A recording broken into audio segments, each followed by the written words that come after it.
We are super sorry.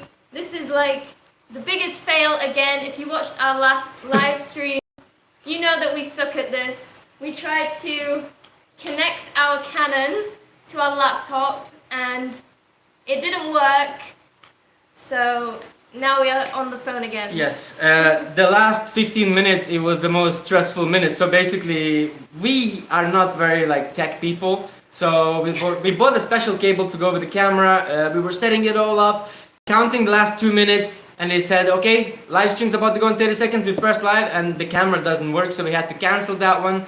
And after buying the cable for Canon, we even bought like a special light for live streams. But at the end of the day, we're using a cheap Android phone to do this live stream. So sorry for the video quality, guys, but we are still here. This is live via the Oppo. Yes, it's via the Oppo, and yeah, big LOL, definitely a big LOL. Yeah, I don't know why our GoPro keeps trying to connect instead of our camera. It just doesn't work, so we're having problems. By the way, Aronox is saying hello. Hello Aronox, how are you doing? Welcome to Travels on Toast live stream with a bit of failure. We are definitely gonna improve our live streams from now on and stop live streaming through Oppo phone, which is like camera's quality, I don't know, it's from like 1994 probably. But yeah, we just really suck at tech. Yeah, we actually do. Yeah. There's so many different softwares you can download to do live streams, and we just didn't even know which one to use, and they're super confusing. I don't know why they make it so confusing to do this, but we are now on the phone. Yes. So. And we were getting ready for this live stream for so long, and you know, we make YouTube videos like quite often, and when we do like vlogging, we don't feel nervous at all. We feel so confident. It's like, yeah, this is what's happening, and I think this is stupid, I think this is cool. But now, when there's live stream and there's already a few of you guys watching this right now, my hands are a bit shaky. That's so another thing, and the main reason, obviously, we are doing this live stream is because we hit 10,000 subscribers, so we got ourselves beer lao. So we're gonna have some beer laos. Malini Somshanshai says hi from the USA. Hey, how you doing, USA? Whereabouts in the USA are you? Thank you. Oh, someone from Harrogate, man. Alright, little from Yorkshire. Go on. The Scarfers 1A. Yes, mate. Hello, outside. How you doing? Oh, so Sunita's asking, when do you think for the construction of for the skate park is going to start and finish? So we have the budget now, we have enough money, we even have the location to build a skate park. The only problem right now, the organization which is called Skate Life, Make Life is at the moment in, which country was it? Lebanon. So they are in Lebanon right now building a skate park in there because Lebanon is also pretty poor. And as soon as they finish that, they will come here. The problem is, as most of us have been affected, is the traveling during the lockdown, you know, during the COVID. It is very difficult. But not to worry about the skate park, it is definitely happening. You've probably seen it in our previous videos where I've done a little review about the current skate park. So I went there to skate myself yesterday and it was terrible. There was holes everywhere, water puddles, because it's just, the skate park is like sort of like that. So there's water puddles everywhere. It is awful, awful. Hello, Tony. How are you? Hi, good.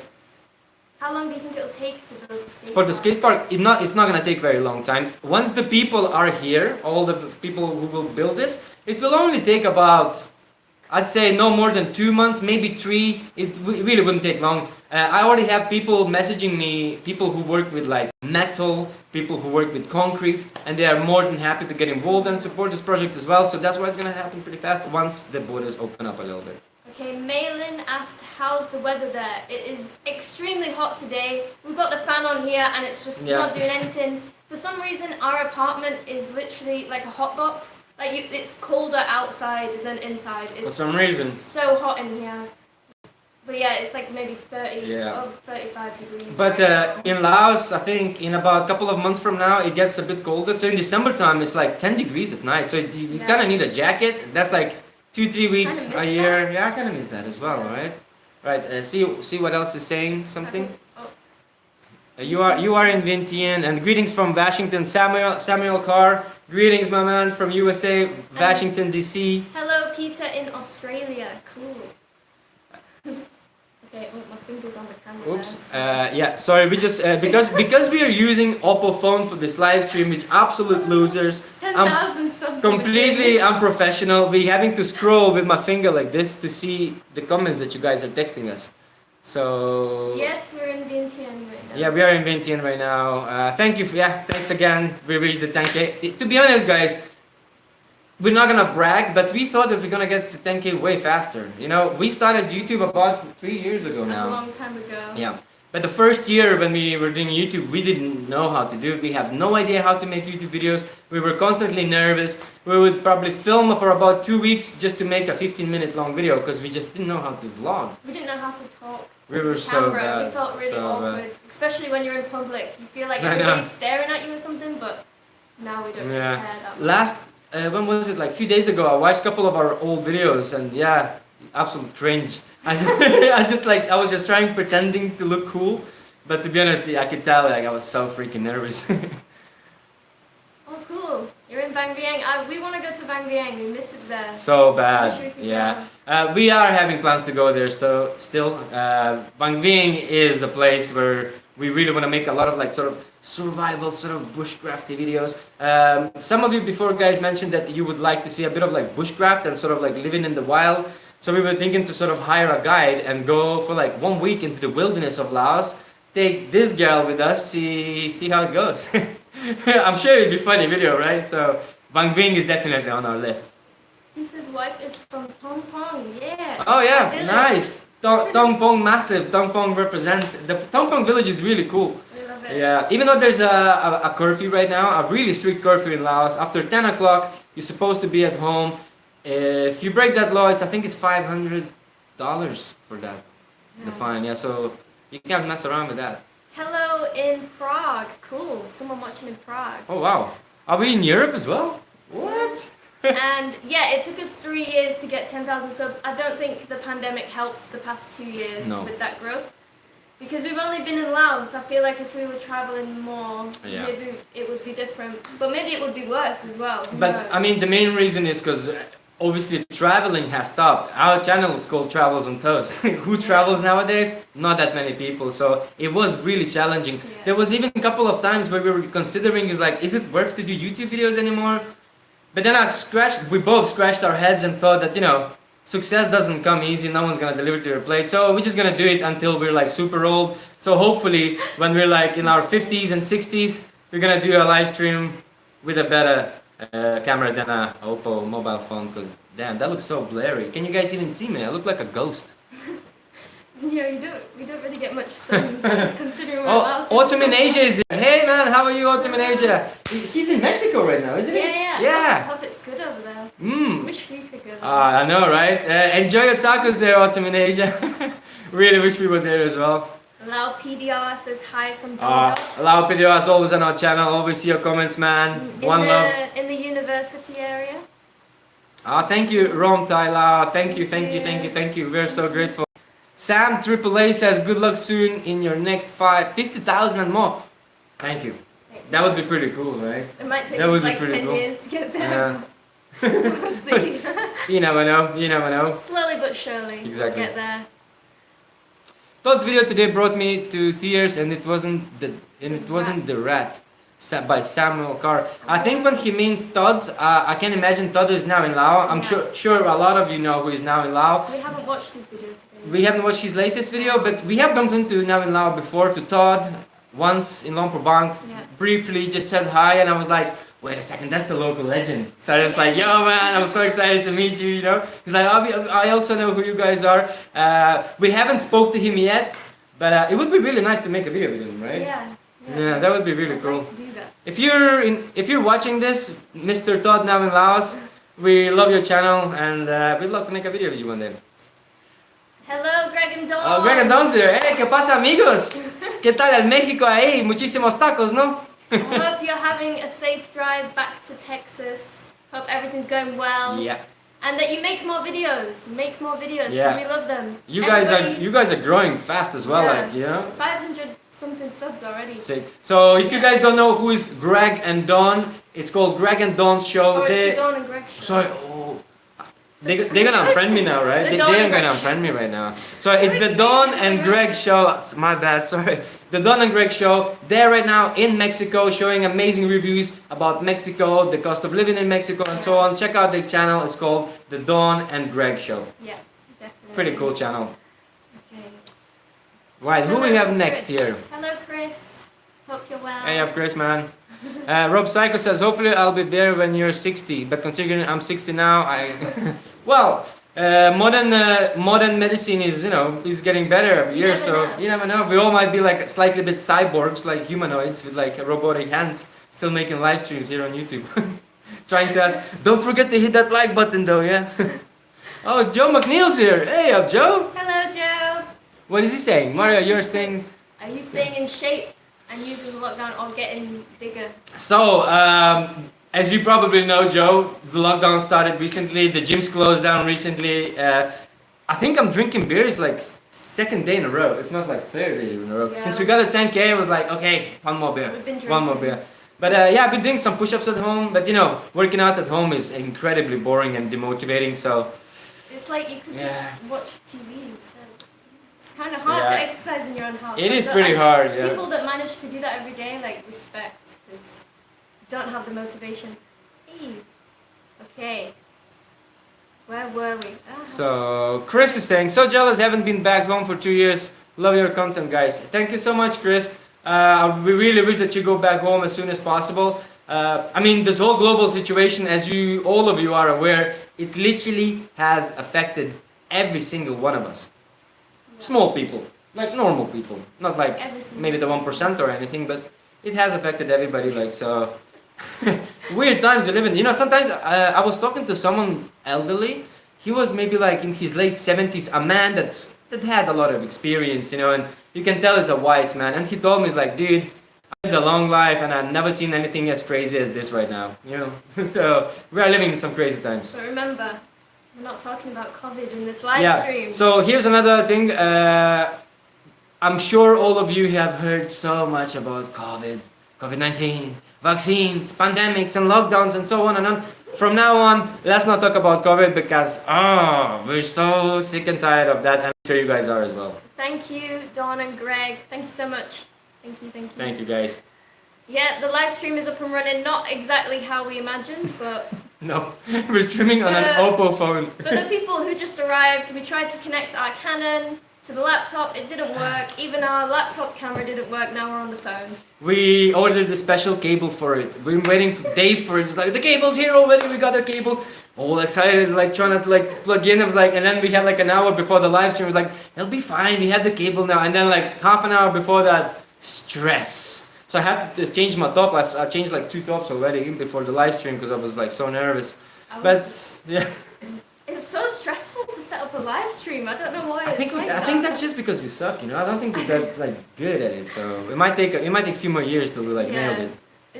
Everything takes us a bit longer. Theo Pogukas says, hello from Melbourne, I love your videos. Yes, Melbourne. By the way, I think if I ever want to go to Australia, Melbourne would be the #1 city because Yeah. I think it's the most cultural Looks city. cool. Yeah, it looks Cool cool. city. I love skateboarding as well, and Melbourne is probably like the capital as well. So yeah, big up from Melbourne.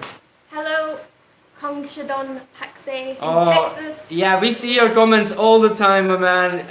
Thank you so much for being here today as well. Appreciate you. And Greg and Don, you're welcome. You're welcome. Your channel is great. Your channel is good. So someone says, how do you guys cope with COVID situation, Vientian? Like we said, we're not gonna talk about COVID too much because it's a subject that it's been spoken too much, But how we coping, just like everybody else, really, It's not too we- bad.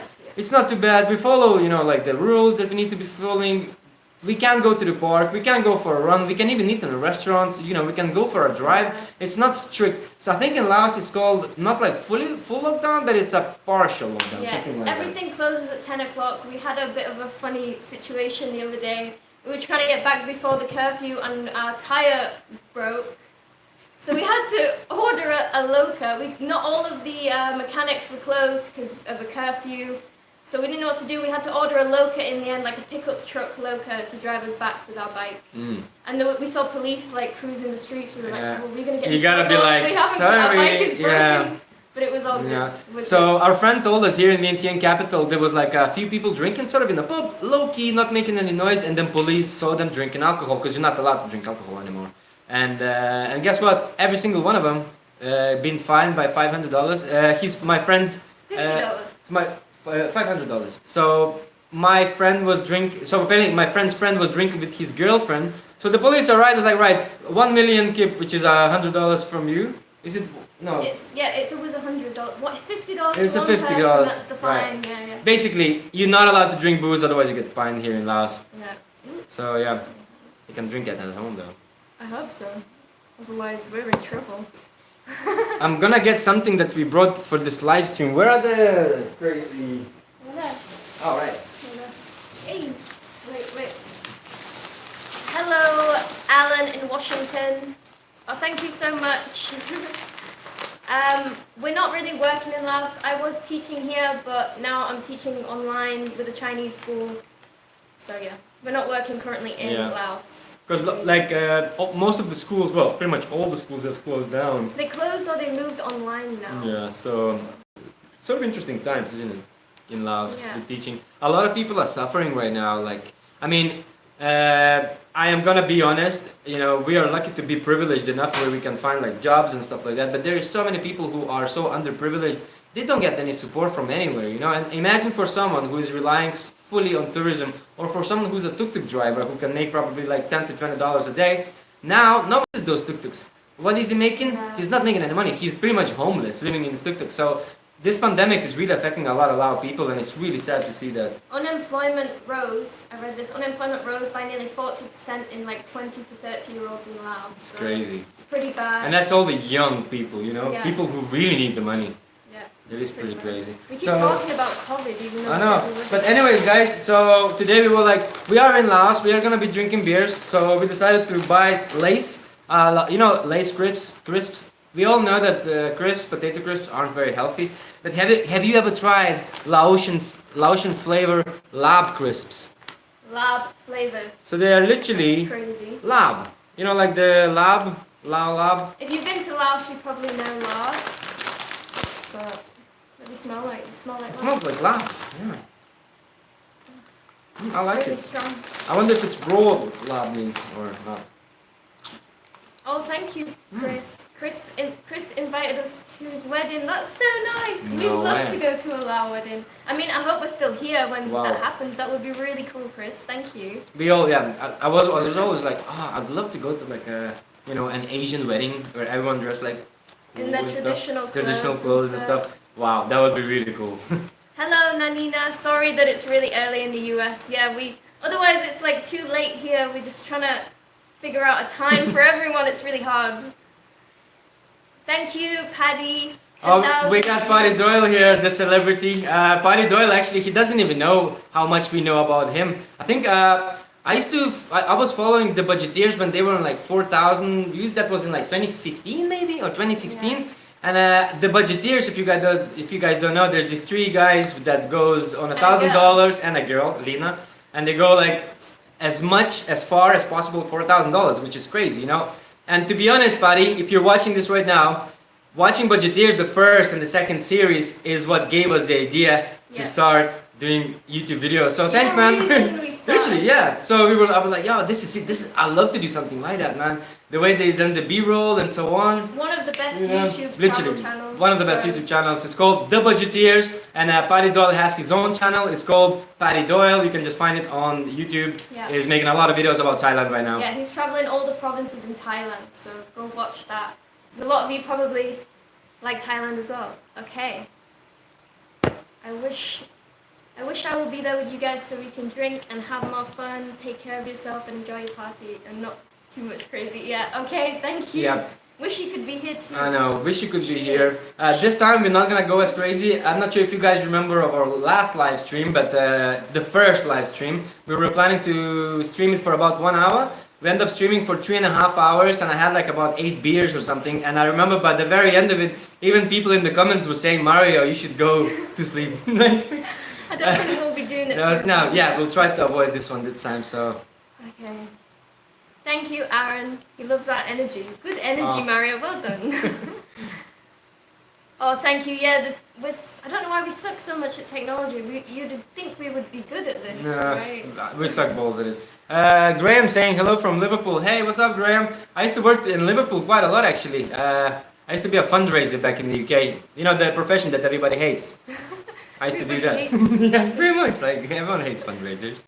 Right. We got. Cambodia's opening up. Oh, yeah, is I think it? I heard about that. I think a lot of Southeast Asia might open up. I mean, they're talking about that travel bubble again, but they said that 2 years ago, so we're not getting too excited about anything because Anything could you change. never know. Yeah, anything can change anytime. So we're sort of living in the moment right now. Like Yeah, probably most of yeah. you guys as well. You can't really plan too much in future. You know, you never know what's gonna happen. Hello, Air Lobster in Canada. Awesome. Nice to meet you. Shung Shadon Pax is saying, what are you talking about drinking in public? Drinking in public as in like drinking in a bar. For example, Yeah. outdoor tables, you're not allowed. They're not allowed to serve alcohol. Exactly. So like yesterday we went to our friend's pub, we had a beer and they put you like a can of Schweppes or Pepsi, just it looks like you're drinking Pepsi. We're not going to say the name of the place No. because No. it's promoted. Yeah, in general, like all the bars are doing that. That's I still- mean, people have to survive somehow, right? But we are Yeah. being very respectful. Respectful. We only came like for one drink, so I think that's pretty reasonable. Hey, some of our subscribers are watching Paddy. That's cool. Oh, sick! Cool. Yeah, his channel is pretty cool. Yeah, he's great at making videos. Go check him out. You'll have to drink a lot of Lala. I don't think we're going to be on the Lala tonight. That will end badly. Yeah, I think the live stream would be for like till tomorrow morning. Here, like me singing songs in Lithuanian. Karaoke or something. Chris Nunn is saying the weddings are fabs. The weddings are fab, and if you guys are there, then come down. Oh, we would love to. Seriously, you can probably send us a message in PM on Facebook to give us Yeah. more detail, so we can prepare our traditional clothes and stuff, and like I'm so ready for this. yeah, that would be so cool. So ready. Can you imagine going to like an Asian wedding? That would be pretty cool. And a subscriber's wedding as well. Yeah, I know, right? So thank you so much for the invite. Really appreciate it. Someone else says Paddy Doyle is the best. Yes. Ah, no, Awesome. no way. Paddy Doyle's the best. Pff, no way. We're the best. Okay. Do you have plans to come to Philippines? Oh yes, we have plans to come to Philippines. We actually wanted to go to Philippines a while ago. We had plans to go to Philippines, Sumatra, Nepal, so many places before the lockdown hit. So right now we would like to go to a lot of places, but nothing's sure. You know, we don't want to go to one country and then get stuck in that country. You know, so we are sort of being very, very careful. But we are planning to have a move soon-ish, sort of in like maybe a couple of months or so. We are Yeah. gonna move to a different country to make many more videos. We'll see. I'm not sure if some of you know where, but we're just gonna keep it a secret. It's just it's more exciting like that. Hello, Kubaru. Peace. Hello, Kenny. And hello, Sue in Texas. Awesome. Okay. What's up, Tano?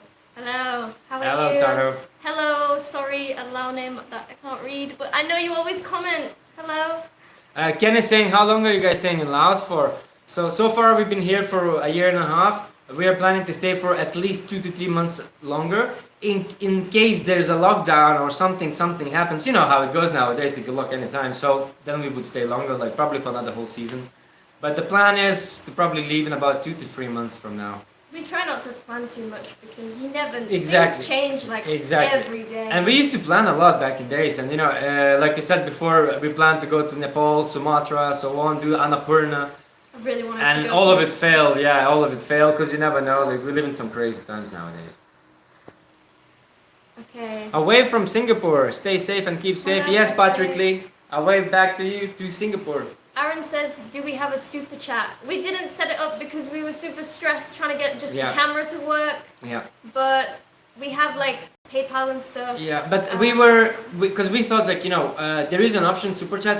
You can make a little bit of money, but we thought no, it is a celebration for us reaching Yeah. 10K. So instead of you guys giving us something, we feel like we should be giving you something. Unfortunately, we're still quite small and we don't have any giveaways to give you guys, but we are working on it. We already have ideas what we are going to do with it in future. Since now we hit the 10K, I feel like it's like some sort of round 3, so we need to level everything up. Level up. Yeah, so when we have a chance, we're probably gonna invest a little bit of money in cameras in future and stuff like that to just Yeah. improve the videos, and obviously stop streaming YouTube live streams on an Oppo phone. That's the first thing we would do. That's a bit embarrassing, right? Embarrassing. What time is it? So in here it's like Half just eight? half 8, yeah, it's half 8. 8:30 in the evening. It's pretty late. Yeah, they're doing the same thing here with like putting alcohol in different cups so it doesn't look like alcohol even though you can't buy alcohol. People just Same wanna thing. drink alcohol no matter what. I mean, fair play, you know, life is stressful nowadays. Oh, yeah, our bike, I mean, we've had so many bikes breaking down while we've been traveling. Scarface, he says that our travels remind him of when he was traveling and the bike was always in pieces. We've been through like 3 Classic. bikes Yeah. since we've been in Laos. Funny, because like the first bike in this trip, the first bike that we bought like Simba. a couple of years ago, there was Simba. It was like a massive, good-looking bike in Vietnam. Was an absolute scam. Overpaid the money. It just looked really good, but it was absolute crap. And so we drove this bike. In about 4 months, it was absolutely broken. We invested another $200 into that bike, broken. So we bought another bike, couple months I think, or 3, Winnie. broken. Yeah. Winnie. And then somehow magically this girl said, "Oh, this foreigner just left home and he left this crappy bike. If you guys want to take it, I'll just give you for $100." So we got this bike and it's the best bike we've ever had. It hasn't broken yet. I know, apart right? from a couple of flat Like tires, which is tires, not a flat big tires, deal. nothing. Yeah. So really lucky that we have this bike and stuff. Although we're gonna have to sell the bike before we go, right? So sad. I wish you could put it on We're an airplane. But it's- Simba's still somewhere in a village in Takek in the mountains. No, He's no. still abandoned there. Poor bike. I would say to everybody, Tam Chok in Laos, or cheers. I don't know if you guys drink because it's a Sunday, but we do because we hit 10K. So I'm actually gonna down this.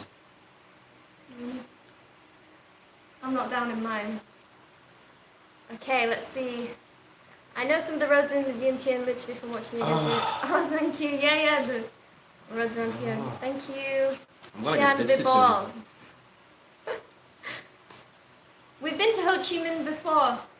We went for New Year. Oh my gosh. Yeah, Two it years was ago. it was 2 years We ago, were there. 2019 New Year's Eve. It was really cool. I think Ho Chi. Great city. Do you think Ho Chi Minh City is like the biggest city in Southeast Asia? No, I think Jakarta is. Is it Oh yeah. Kuala Lumpur. No, Java.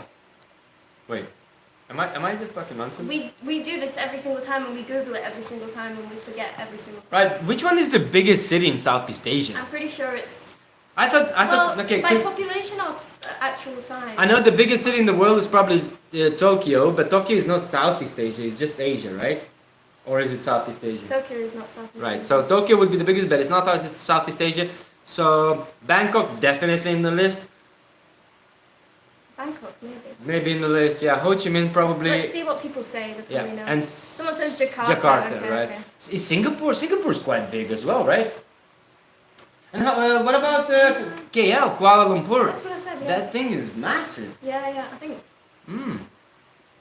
Thank you, but Thank you. Don't know how to say that. You know, like it's like your birthday. Everyone's like, congratulations, and you know that little congratulations. It makes me feel like, thanks. It really feels good. So thank you so much. It actually we've received quite a lot of congratulations. It feels so nice. Chris wants to buy our bike. Okay. Oh. Sure. Yep. Yeah. Come for a ride. Come for a test drive and stuff. Oh, but he's in Paxton. All right. Yeah. We could send it. I mean, I don't know how. I'm not sure. I We'll don't probably know. figure out. We're here for a few more months, so we can probably figure that out. Just messages Chris about a few things, yeah? Messages on Yeah. our Facebook page. We'd like to talk to Yeah. you. So another thing, guys, I'm not sure if you remember, but not so long ago we made like a little poll, and the poll was, we have a little technical issue here. Oh, no, it's Sorry. okay. So we made a poll, and the poll was about asking you guys which video idea would you prefer. We sort of give you like 5 little ideas, and most of you voted for the cost and living in Vientiane City and Like accommodation prices and stuff like that. So we haven't filmed that yet because we have to get in touch with like the housing agents have to go see the locations, have to fly drone shots. It's a Yeah. video that doesn't take one day. It's a video that takes several days because we want to make it cool. Yeah, and I'm working Monday to Friday, so Yeah. we're trying to find times when we can both go and look around. But we have prepared already one video for you already. Yesterday basically we went with Seng's Academy of English. Not sure if you guys know who he is, but he's been in quite a few of our videos. This Lao guy, and basically we tried bugs for the first time. Since we started celebrating our 10K subscribers like 2 days ago, I was absolutely hangover. And the next thing I had to do was eat like butterfly larvae, frogs, and bugs, and so on and on and on and on. So watch it. Yeah, it's gonna be out tonight. Right after this live stream, we're gonna upload this video. Yeah. And yeah, have a look. I think it's gonna be pretty cool. I think it's gonna be one of those funny ones. Yeah, I think it will be. Okay, so Alan says that there's a hefty fee on Super Chat, so we get more on PayPal. I didn't know that I think it's like AdSense. They Right. take like 50% of your earnings. So basically, when you guys watch an ad or like Super Chat or something, we only get 50% of the money, and YouTube takes half. Yeah. Yeah. Not that they need any more money, but Yeah, a lot of people don't know that like YouTube creators don't really get paid through YouTube. The only thing you get paid of YouTube is YouTube Premium, which is absolutely nothing. It's like with our the size of our account makes about like $2 to $3 a month, which is nothing. We get paid through third parties, which is advertising.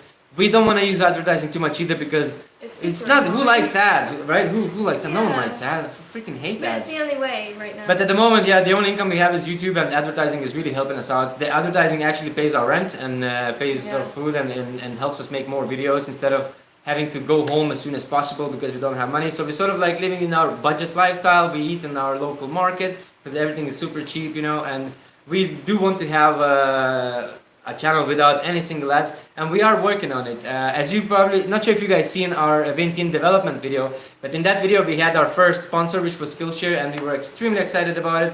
Simply what I'm trying to say is that if we are gonna get more sponsors, that means we're not gonna have more advertising. Yeah, definitely. Okay, Jakarta is the most populated Ottoman Asia, so it's 17 million. Okay, that's a lot. 17 mil.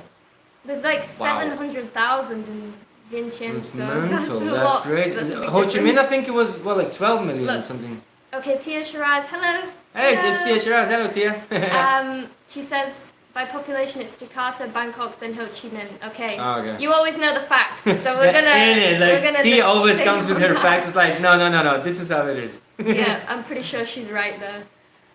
Okay, thank you, Chris. Yeah, sure. Send us a PM. And Sam AAA says the biggest city in Asia is Tokyo. I think, Yeah, in Asia, yeah. correct me if I'm wrong, but I thought the biggest city in the world is Tokyo.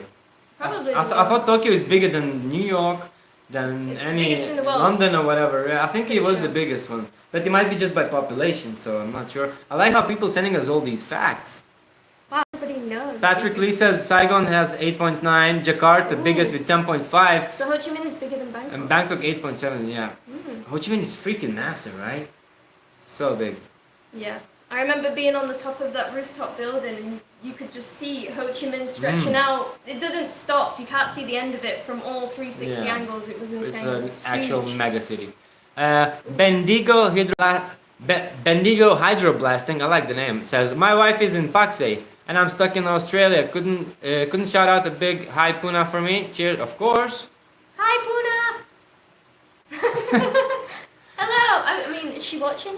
But yeah, if she does watch, If she hello! was, hello Puna, and I really believe that your husband wants to go back to Sorry. Paksay, because, like I said, this goddamn situation is affecting literally every single person in this world, and it's really hard for everybody. So YouTube takes 30% of the super chats, not 50. YouTube takes 30%. Of still course they quite a do. lot. I mean, wow, how much money the Google needs, right?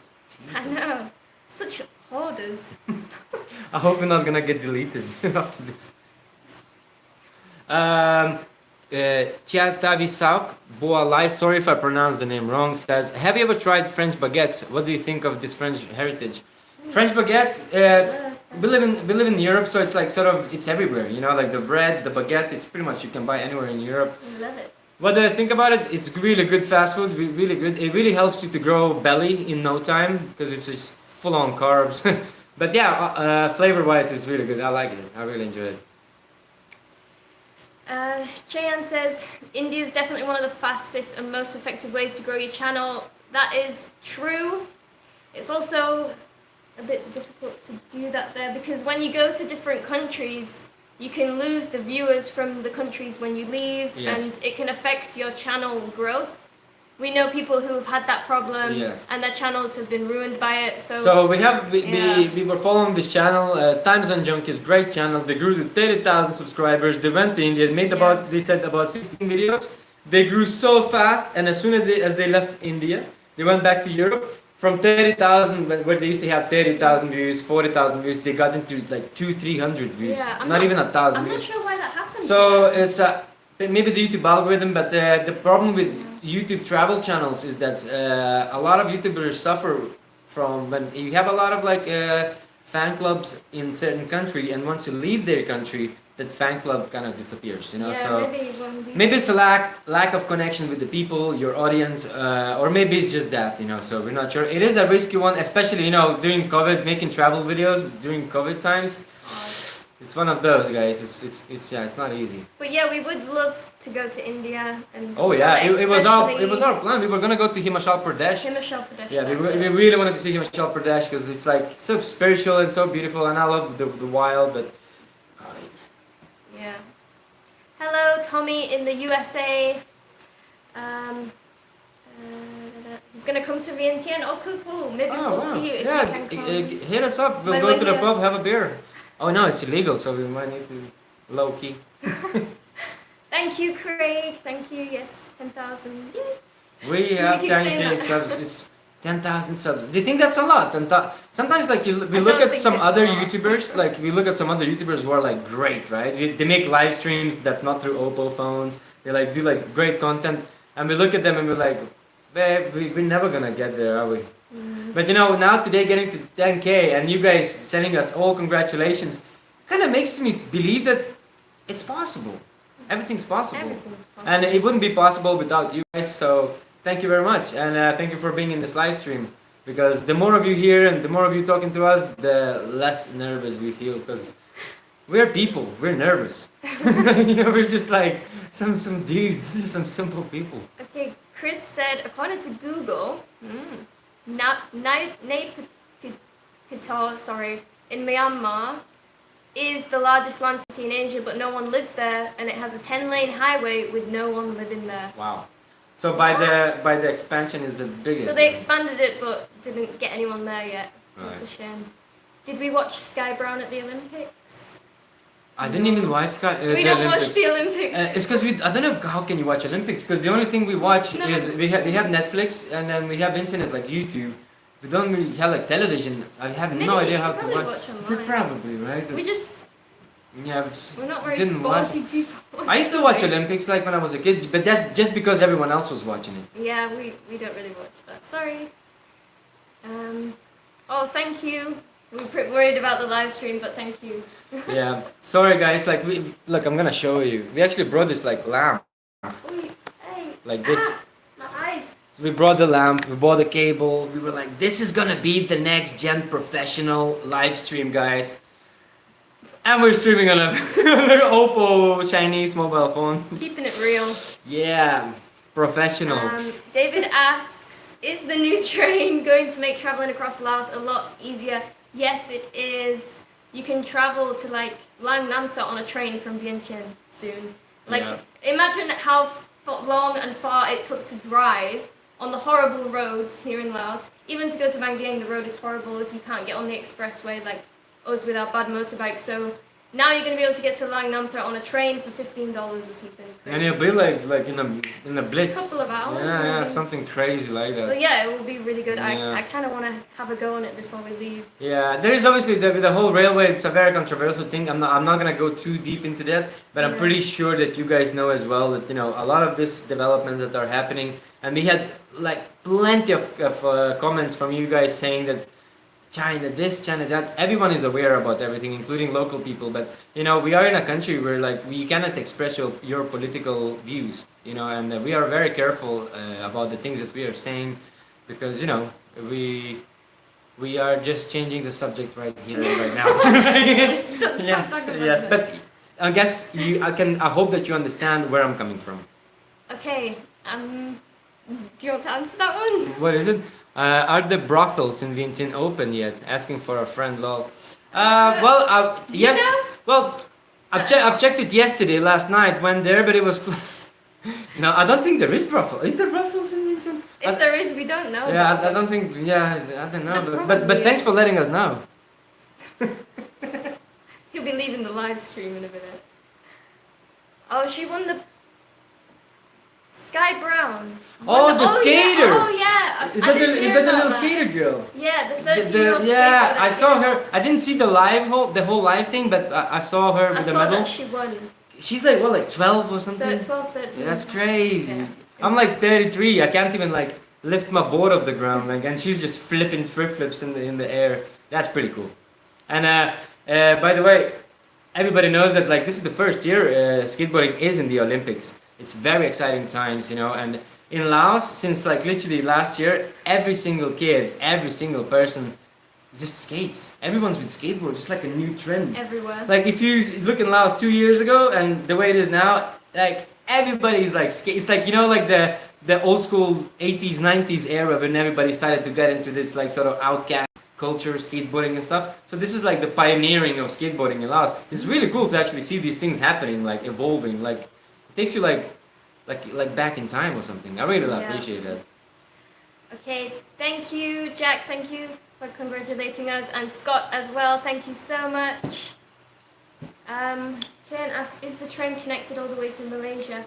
They're planning to, so they built it to Laos, and then they're going to connect the current railway that is already to Thailand. They're going to join that on to Bangkok, and then they're going to take it to KL. Yeah. And they were going to take it to Singapore, but someone commented on our development video that Singapore has opted out of that because they don't want China building a railway. Yes, there. and there are several reasons why. I mean, if you look at some of the Southeast Asian countries, such as like Cambodia, and you see what happened to really beautiful like beach towns such as Sihanoukville, locals are not very happy about it. And I'm not gonna go again into detail, but I'm pretty sure you guys know the deal with this Chinese development in Southeast Asia.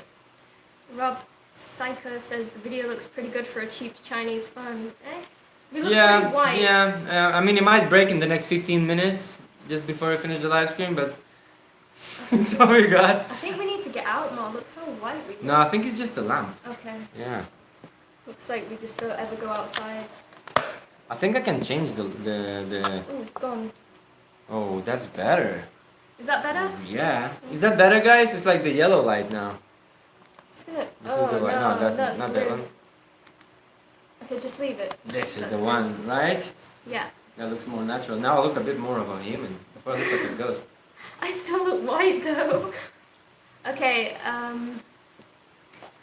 if you live in Laos now, you are in the right place for freedom, lifestyle, help more people in Laos. Yes. It's very cheap here as well, yeah, definitely. We saved a lot of money living here compared to like Europe, for sure. I feel that what's happening right now, a lot of like foreign backpackers, budgeteers, people who live on a budget and so on and on, are sort of like leaving the country, and then if you look at the development that's happening right now in Laos, the hotels are extremely expensive. They're building like 5-star resorts, 5-star hotels, something that no backpacker could ever afford. And then I spoke to someone that also is like a wise man that works for government. He told me that in the next year, which is 2022, there will be at least 2 million Chinese tourists coming here. So the way I imagine in my head is that it's going to be a replacement from the Western tourists, backpackers, the cheap tourists, and it's going to be a replacement for like Chinese tourists that are like, you know, better off with like money wise and so on. So I have no idea what it's going to be for the Lao future, but this is how it is. By the way, Craig Mitchell is asking what beer are you drinking. What do you think, Craig? We're in Laos. What other beer are we going to be drinking? Like only one beer. Of course, represent. I went to the shop today to get beer. I was like, should I get Heineken? I was like, what the? Why am I even thinking like that? Jeez, yeah, of course it's beer Lao. That's the only way. Othai is asking about setting up a business here. If you want to message us on Facebook about it, go ahead. We'll definitely reply to you. We're always interested and open with ideas like that. Yeah. Ooh, Graham, if you had 3 wishes, what would they be? Yeah, right. That we could make a live stream work successfully on a decent camera. No, to be honest, but realistically, the main three wishes, I think that like seriously, like the main three wishes would be first of all, the world going back to normal, that everybody's going back to normal, no more crazy lockdowns, people living normal lives again, everybody's free to have a choice, everybody's free to have an opinion, everybody's free to go whatever they want. In general, just freedom of people. That's the number one thing that is important in our human society. That's my number one wish. Number two wish would be probably. I'd go for the basic ones like no war and no poverty. Of course, no war and no poverty. That's like something that's unachievable. But yeah, of course, those would be the wishes: peace on earth, harmony, and so on. Loads of health and loads of money. Just joking. Money is not that important for your happiness. It's necessary, but it's not important. Okay. Best cow. So someone, Rob Psycho says Mario looks high as a kite. I was trying not to because I thought there was gonna be a live stream, so I didn't. I was just actually having beers. In fact, because I didn't sleep too much. Didn't sleep. So yeah, I felt like a bit rough from last night. So no, I'm not high as a kite. I mean, not for this live stream, anyways. Not right now. Not right now, Rob. Maybe later. Tia Shiraz says there are loads of brothels in Vientiane and they're definitely open. They don't close for anything. So if you want to go to a brothel, was it Rob Cycle or Cogshed that asked? Whoever asked, there's a brothel open. Don't worry. I like how Tia Shiraz has an answer to everything. Is like, She knows. What do you need, mate? What do you need? Brothel, yeah, just this way. I feel like Tia Shiraz, you should become like a tour guide of I know. Vientiane or Laos. You know everything. Like I think she should open like her own little companies. Like anything you need, anything you ask, any questions we have, we always have an answer for you. And okay, Chian says that BLR should give us a sponsorship. Yeah, they should. Yeah, we've been asking Beer Lao for sponsorship for like over a year right now, actually. You know, and They don't want it. nothing, guys, nothing. Nobody's more You know, loyal than no, us. no, we're gonna have to start buying Heineken from now on. It's like, what's happening? Betrayed. David Rogers says here in Thailand have been more vaccines. So the goal here is to basically It's opened up there. It's- Yeah. we have heard that it has opened up and so on. And in fact, like not sure if you guys know, but I've been speaking to quite a few friends in Europe. Like I have family in Spain, friends in England, Lithuania. It's all open up. Apparently, like all the festivals are working. Some countries aren't even requiring to have the vaccinations anymore because they have over 70% of the population vaccinated and so on and on and on. And there's a lot of things that happening sort of like in a positive way. So feels like things are slightly bit fixing, but you know how it goes. It could change any time. So you have to be a little bit skeptic about things like that, you know, because you never know.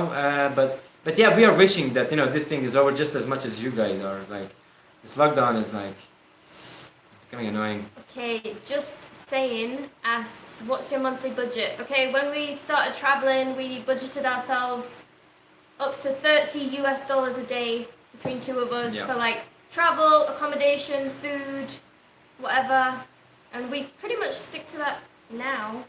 Yeah. It's changed a tiny bit since we started living here because it's like you're not really moving around, but it's similar. But sometimes there would be like a friend's birthday, and then we go there and spend like $50 a night. But then there would be 2 days in a row where we didn't spend a single penny because we just buy groceries in the market and cook at home. And but overall, with rent included, we would be spending from $600 to $800, I think, a month.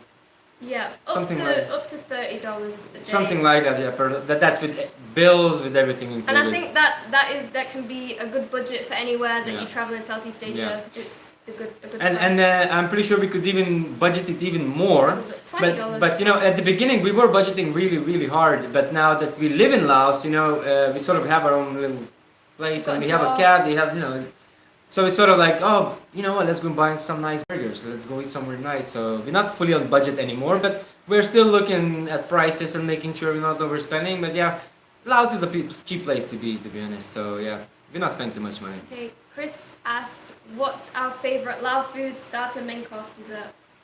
Starter, main course, and dessert. What's a Lao starter? I don't know what's a starter. Probably maybe like... a snack. Yeah, like maybe bugs. What's a good snack? Oh, I like these. Yes! snacks. These, my favorite snack right now. Do you guys know what this is? Dried chilies. Yeah, so they are dried chilies. I'm sorry if it's really like shiny reflecting the camera, but these chilies, they look like they're really, really spicy, but they are spicy, but they're not so spicy. So this is our favorite Laos snacks. We only discovered it like 2 weeks ago. Like, why? For Lao main food, for me, I think it's my favorite kumpa. Kumpa, the fish wrap. Yeah, the fish wrap. That was good, yeah, yeah. so what's yours? Lao food, I forgot. I'm gonna smash some with these chilies. I like sticky rice, but that's really basic. That's not Lao. Get out of here. It is Lao. Sticky rice is everywhere. You need to give me like an authentic dish here. Right, I've forgotten like every single authentic dish. Basically anything with sticky rice, like papaya salad and Laotian sausage. There you go. I think papaya salad is a side. Well, papaya salad, sticky rice, Laotian sausage, that's a meal, that's a main. And a dessert? What's a dessert? We're putting her in the corner now. Dessert. I like the Lao, like it's like a gelatin with like milk. It's like a porridge milk thing like that. Do you remember we had a video with Sang in the market once? It was like a Lao desserts with like porridge, some gelatinous stuff. Yeah, and some fruit as well. I think that was my favorite dessert. That was really good. Yeah. Okay. Shadon Paxay said he was joking about the brothels, but hey, just in case you weren't, now you know. You have the answers now, man. You asked for it, you get it. I'm glad, David, that things have opened in Chiang Mai. That's really good. We miss Chiang Mai. We really liked it there. Right. Really good place. I've been to Chiang Mai maybe like 4 or 5 times. I would go back there again and again and again. I like Chiang Mai. Yeah, we've seen a lot of things open in the UK, Chris. Like a lot of friends at festivals and stuff posting on stories. Like everybody's just doing whatever over there. So pretty lucky, but hopefully it stays open over there. Let's hope so. Tia Shiraz is saying, more than 22 years here, living both in the province and Vientiane is where the answers come from. I promise there is an awful lot I know nothing about. Yeah. I feel like you know everything. 22 years. She knows everything, man. I mean, 22 years is like a lot. It's almost like her entire lifetime and mine, pretty much. Oh my gosh, it is. I know. Lifetime. Tia Shiraz seen some. She's seen things. She knows everything about us. I know, right? Scarface says, in UK it's normal festivals every week, no restrictions. Yeah, it's crazy, you know. I have a lot of friends who are like DJs, promoters, photographers, sound engineers who work with like festivals. It's sort of like, it's my culture and I'm like, you know. Anyways, this year when the festivals opened up, instead of like some festivals that usually would have 20 to 30,000 people, there would be almost double. The amount of people this year in festivals was ridiculous. And so far the festivals went very smoothly. There was still no lockdown. It could change very soon. But yeah, festivals been going so well. A couple of festivals had to change their location. Like the festival that we've been in Vietnam, I'm not sure if you've seen our previous video, that had to move from Vietnam to Albania. So little things like that, but the festival is still happening, and yeah, Europe is like pretty opened up now. David asks, are there many guest houses and hotels still open in Laos, or have they closed with the situation? Okay, well, when we were in Luang Prabang nearly a year ago now, we went on booking.com to try and find somewhere to stay. And pretty much half of them that we went around to check were completely closed. So it's been a year since that. I'm pretty sure even more businesses have closed. But here in Vientiane, there's still quite a lot of hotels open. Not all of them. There's a lot that have closed, but there's a few still open. The main ones, the successful ones, are still open. Elena Kononova, I think I know Elena Kononova. I think she's from Ireland. She says in Russian, good thing I speak Russian a little bit. Привет из Kavana. I know her. Привет из Kavana at Christy. So she's saying, so Christina is also my secondary cousin, and so they're Russian. Oh, by the way, I have Russian family. International. You know what I mean? So, здрасте, спасибо, что смотрите наш канал. Мой русский вообще, я забыл русский, и мне очень тяжело. Sorry guys, but yeah, back to English. But what did you say? I'm just saying, like, good to meet you. Like, because I know Elena and I know Krista. She's like my family, you know. So it's very nice to see you guys. Привет, здоровчик. Я не говорю по-русски. Не говоришь по-русски? Почему? I don't speak А Russian. почему ты не говоришь, блин? Okay, Rabba07 says, congrats, you two are genuine. Oh, thank you. Thank you. How's our thank you. Lao coming along? She's good. She's really good at it. I can understand a Literally, tiny bit, but big up for her. I can't speak that much. Yeah. With me, you see, like, We've already got too many. I'm just like, yeah, I do speak quite a few languages already, and I feel like it's actually very demotivating because when I was younger, I used to speak so many, I used to learn languages so fast. Right now, I speak 5 languages, and when I see someone else, like me and Olivia arrived here, and then I see her learning Lao so much faster than me. It's sort of like heartbreaking. I was like, I lost it, man. Is that it? I can't learn language. Maybe my brain's too full of. I feel like there's Lao. If Lao goes in, another language will come out. Like you'll lose another language. That's the thing. Like you There's sort a of lot like there's a have lot to in sacrifice. here. Yeah. There's a lot of language in this head. Yeah, a lot of hotels and restaurants have definitely closed. A lot of clothes. Yeah, it's About very sad. 70% Yeah. apparently. We went out yesterday a little bit, and on a Saturday night everything is like open. People, there's a guy spitting fire or whatever, gone. None of it, dead. It really kind of like it's not depressing, but sort of like weird. It's like what the hell? It's like kind of weird, So yeah, it's all kind of closed, which is weird, Chin V Ball says, how about the animal brain thing wrapped up in banana leaves? Aha. What a funny impression from both of you. Yeah, that was crazy, man. So, Laos, all I can say about Laos is that this freaking country is just full of surprises. You come to, like, most of the people who travel Laos come only here for like a few weeks or a month, and they're like, oh my god, I saw Laos. But to be honest, we've been here for a year and a half now, and this country still hasn't stopped surprising us. This is like, so everything's a surprise. Maybe not in a wrap, but it's a surprise. We only just ate bugs yesterday, so. Yeah, this video is gonna be out soon, like we said earlier. So it's gonna be out tonight, by the way. So go have a look if you have time after this. Okay, Chris asked, do we get homesick, and if we do, what do we do to get the taste of home? Yes, I get homesick. I miss my family a lot sometimes. Usually just call them if I get homesick. Sometimes we eat some Western food because we like that. But now, if you ask me, I don't feel homesick. Since I was a young teenager, I've always lived abroad and always been moving to places. So traveling for me is something that I am very used to. I've been traveling since I was maybe 17 or something like that. So yeah, for nearly like over 15 years I've been traveling. So I don't feel homesick. I feel like this is my new home now. I love it here. The only time I feel sick is when I go back home, and that's when I feel kind of like sick. It's like, what the hell am I doing back to where I started? So, but everybody's different though. Like, yeah, you're like different to me. So, everyone's different. Yeah. How much would it cost for one person to live and travel in Laos? I'd say per month, no more than $500. Depends on your lifestyle. Yeah. So what are you into? Like there's like backpacking places where you can live in a hostel, in a bunk bed. You can probably there's like places nowadays in Laos.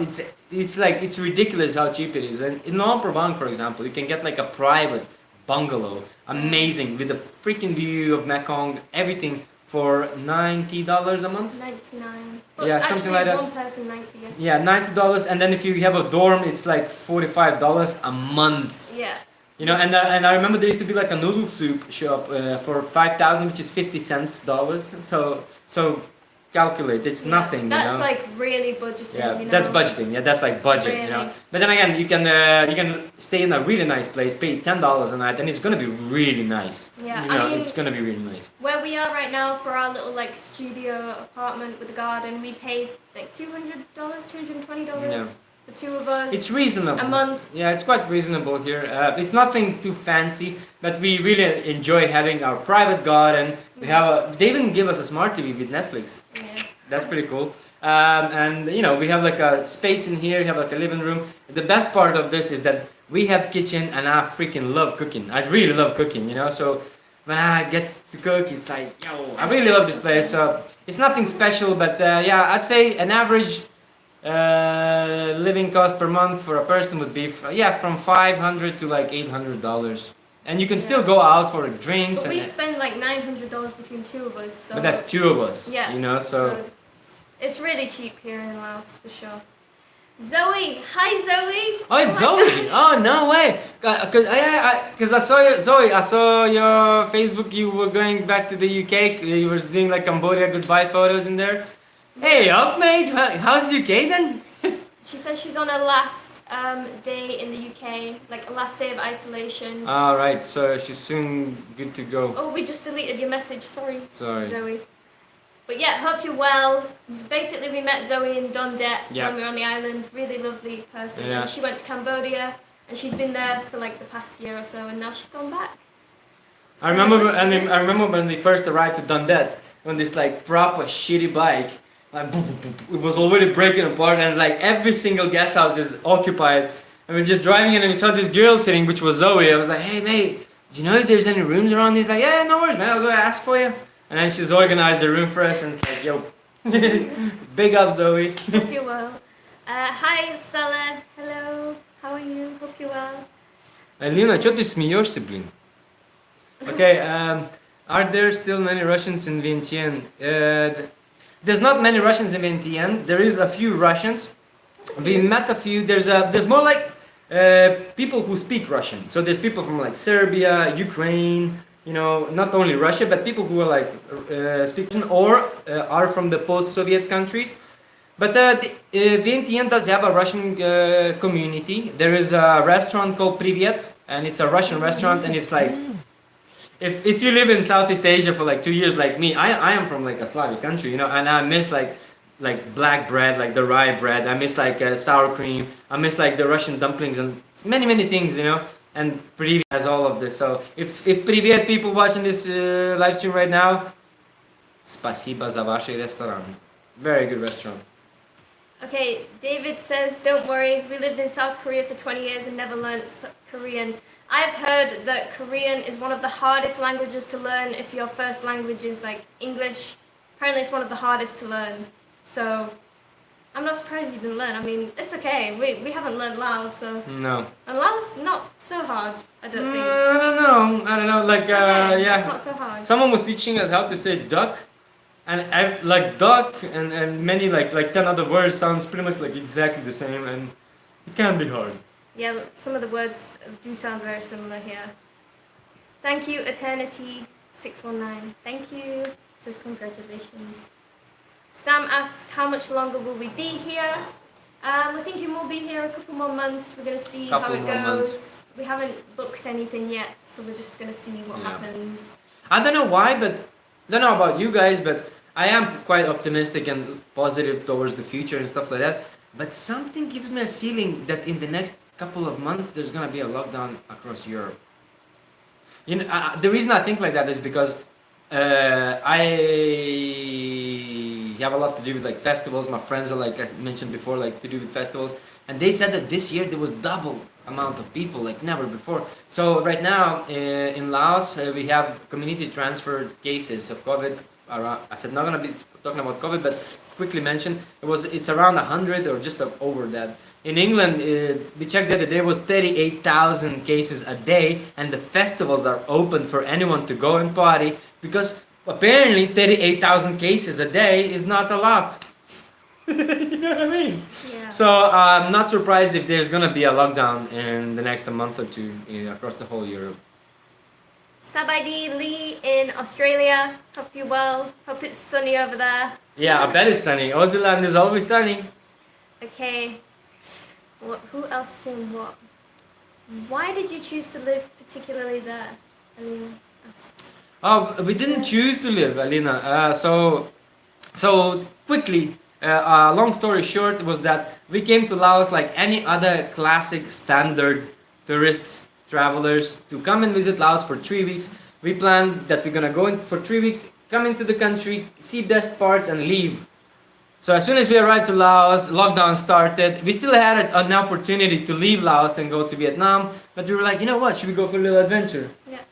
And then 1 year and a half, we are here still, and we love this country. And it's the best plan is having no plan, because the more you plan, the worse it could get, because if your plan doesn't work the way you expected, it's gonna make you feel bad. But if you don't plan anything and good things happen to you, you're just like, yo, living the life. So we didn't choose to live here, but we love living here. So it's just something that just happened, you know, randomly. Yeah. Okay, Chris says traveling is what everyone should do. It opens your eyes. 100%. Definitely agree. Before we move to the next message about traveling, I have like a sort of like a vision. What does traveling means for people, right? Like, for example, humans, when like primal humans, right? They always travel. People travel for shelter. People travel for food. People travel to hide from wars and enemies.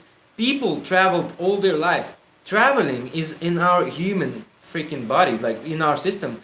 We always have traveled. Like if you see the first European people, they are called Indo-Europeans because they came to Europe. They weren't like raised in Europe or born in Europe. So people's nature is to travel. And when you travel, it's not for you to have loads of selfies and say like, look at me, I'm in Paris, like, yeah, cool selfie. It's more about your personal experience and realizing, you know, how many things there are outside your life, you know, and it's really good to actually travel around the world and then go back to the same village that you were born, but when you're back with a lot of knowledge, you know, so you know what's happening. So I think traveling is definitely a thing for every single person in this world. I think traveling is something that everybody should do for at least a little bit. Yeah, you know? I think it makes you more open-minded. 100%. A better person. Definitely. 100%. Yeah. Okay. Kogshadon Paxi asks, is it possible to live off $250 including rent in Laos? Yes. Yes, if you really wanted to. Easy. It's possible. You could even volunteer at certain places and live there for and free. even if you didn't volunteer, like I mentioned before, for example, you can go to Lumpur Bang. There's a really cool. It's called Sasalao, yeah. Really cool guest house. It's like bamboo, beautiful river view. You pay $45 a month, so that's $45 a month, and then the rest money you got. You can literally buy rice yourself, buy eggs yourself, cost pennies, and just cook yourself. And then every now and then go and buy a pho, a noodle soup. Meals are like $1.50. It's incredibly cheap, like yeah. So if you were saying that you have no choice but $250, you would be able to survive with $250. You would. Yeah, we had a friend that was trying to live on $1 a day. Yeah. And she did. She had a lot of help from friends who were, you know, feeding her and stuff, but she managed it. She's very good at budgeting. Very good. Okay. I'm gonna apologize Okay. Okay. Hona Lao says hello, and I plan to come to Laos as soon as everything's good. I'd love to meet up. Yeah, I hope you come before we leave. A lot of people have asked to meet up with us, so if you want to meet up or something, message us on our Facebook page if you're here, and we'd be happy to, for sure. Hello, Amon Monty. Hello from Laos. Hello. And hi, Baba. True Budget Traveling. Hello. Hello. Thank you. And congratulations to you as well. We know that you reached 3,000 subscribers today. This is True Budget Traveling, who's also a YouTuber here in Laos. He actually reached 3,000 subscribers today on YouTube. And when we met him a few months ago in Vientiane, he was only on 200 subscribers, so he's done really well in growing his channel here in Laos in the past couple of months, like way better than we did when we first started our channel. So congratulations on that, and we hope that you get to celebrate soon as well. Thank you so much. I don't know if Mario wants to say something about that. Are you done? Yeah. Come back. You want to say anything? Oh. I'm just closing the door because of the mosquitoes. True Budget Traveling says. Oh, Craig's here. You want to maybe? Hey yo, what's up, boy?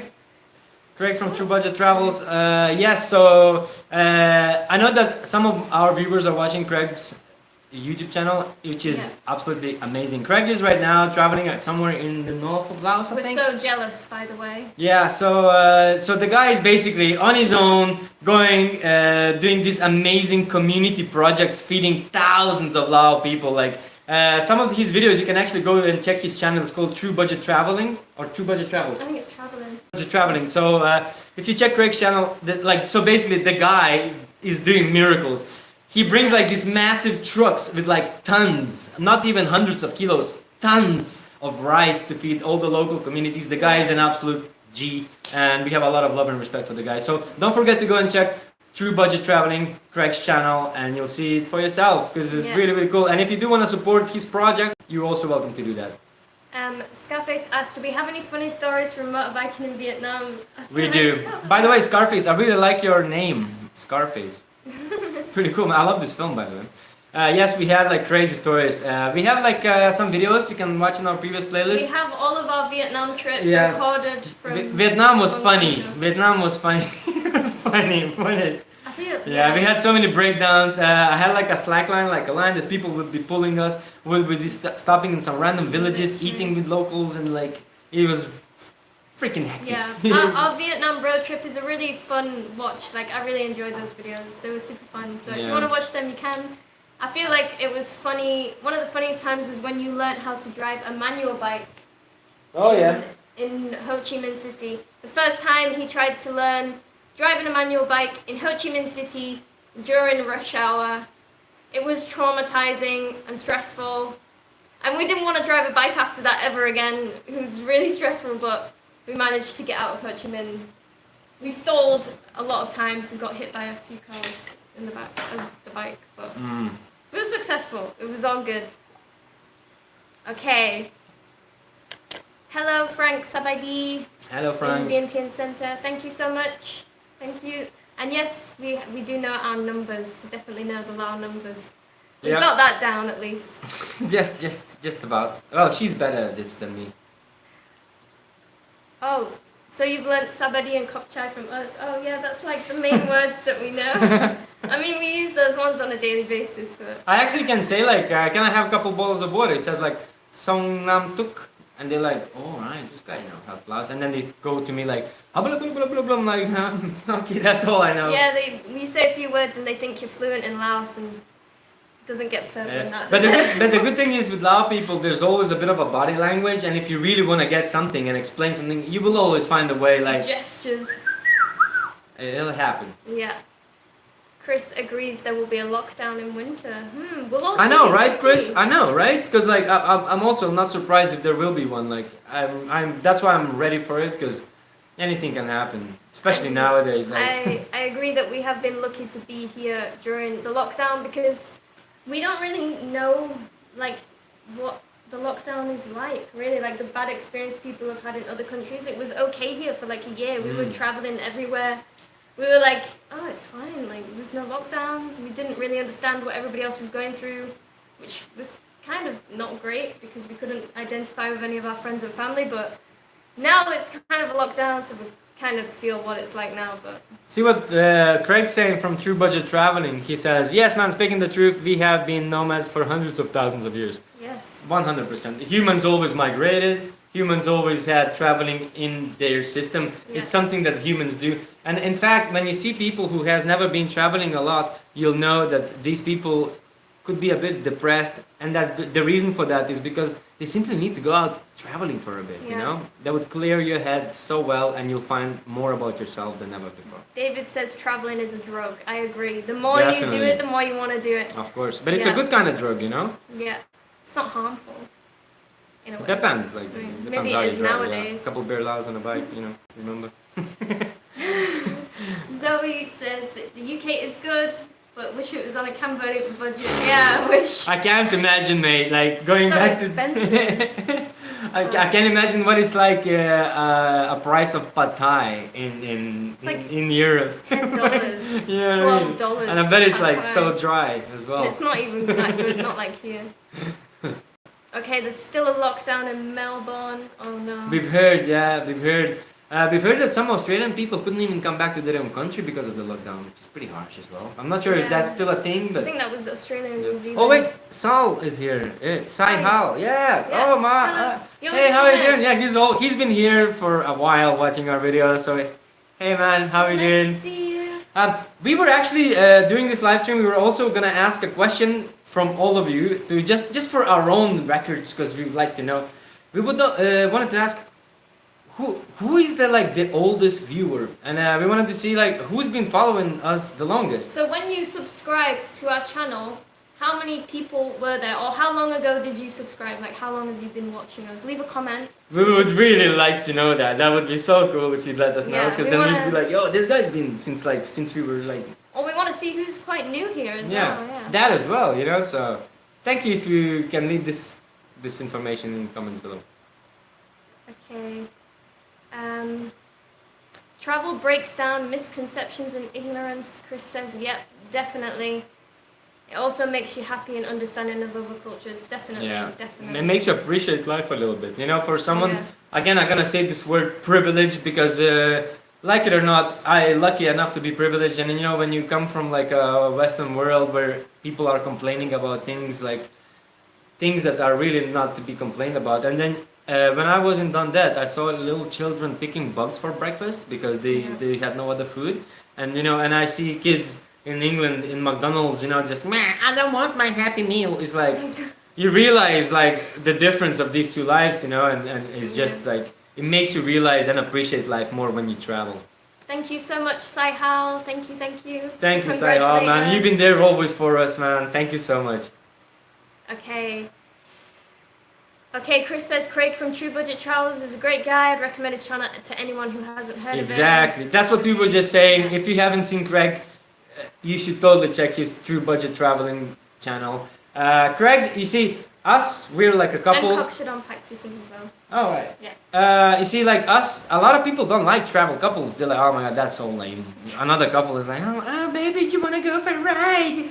You know, a lot of people find it lame, but everybody likes different things, you know. Craig is a very sort of like, he's on his own, he's going to these very rural parts. He has his wife, but he makes videos on his own. Yeah, and but the guy does crazy moves. Basically, he adopted a grandmother somewhere, you know. He's filming like he had like a freaking motorbike, and there's like, hey guys, I just crashed. He spent 24 hours in a paddling pool on the Mekong, like. That was like, you need to go watch this. So like, so the start of the video is like, hey guys, I'm ready to go on the Mekong. So he's like in the middle of freaking wild Mekong, and he's sitting in a freaking paddling pool with a couple of supplies, like a torch. I was like, dude, you gotta appreciate that. Yeah.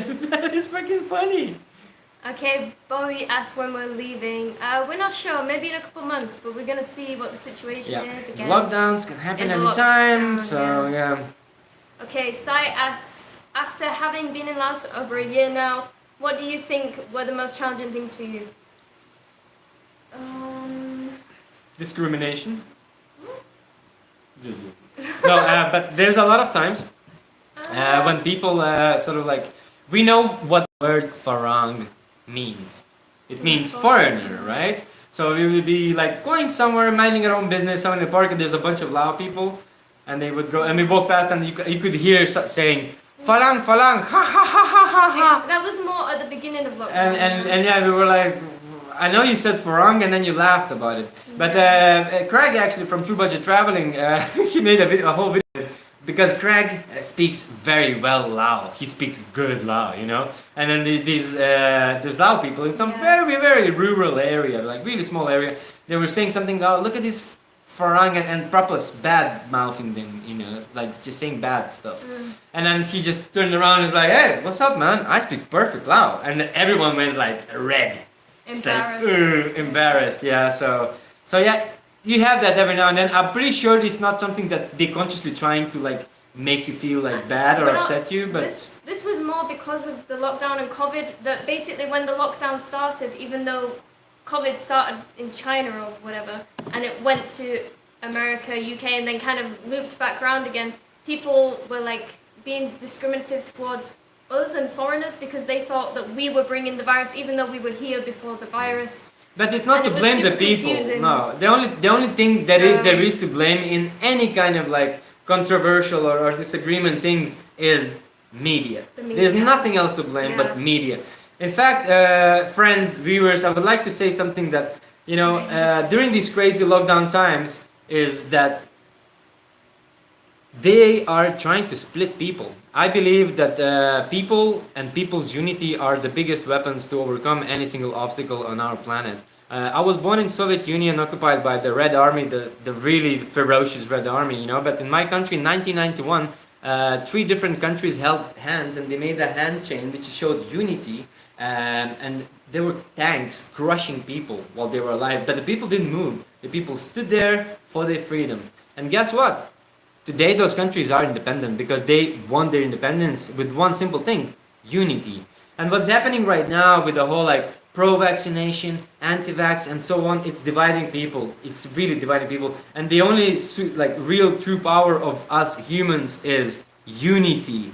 So my friends, it's all about us being united and agreeing. And if we have different sort of views, that is totally okay, you know, as long as we agree and as long as we get along. Because unity is our true human superpower. Yes. That sounded so cheesy, right? That was like a whole true. speech there. It's true though. You I should know be it a public sounds speaker. cheesy, but it's true. I believe in these things.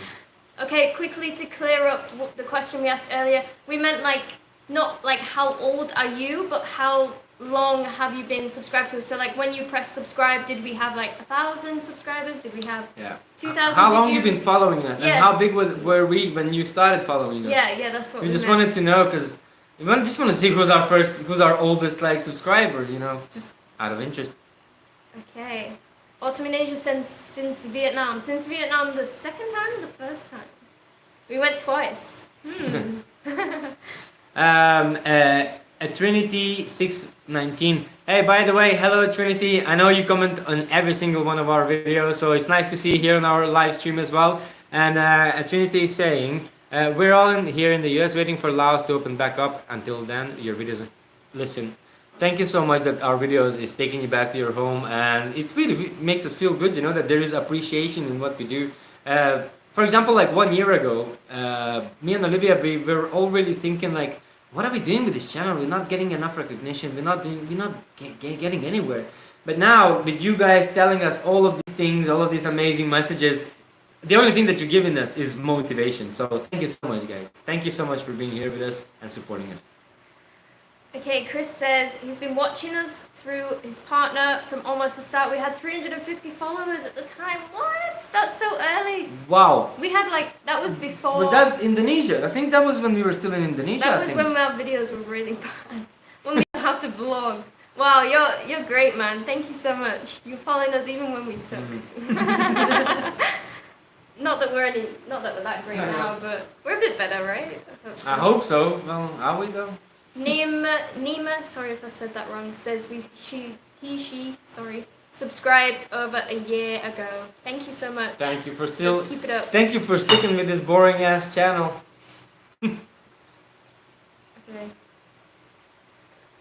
Okay.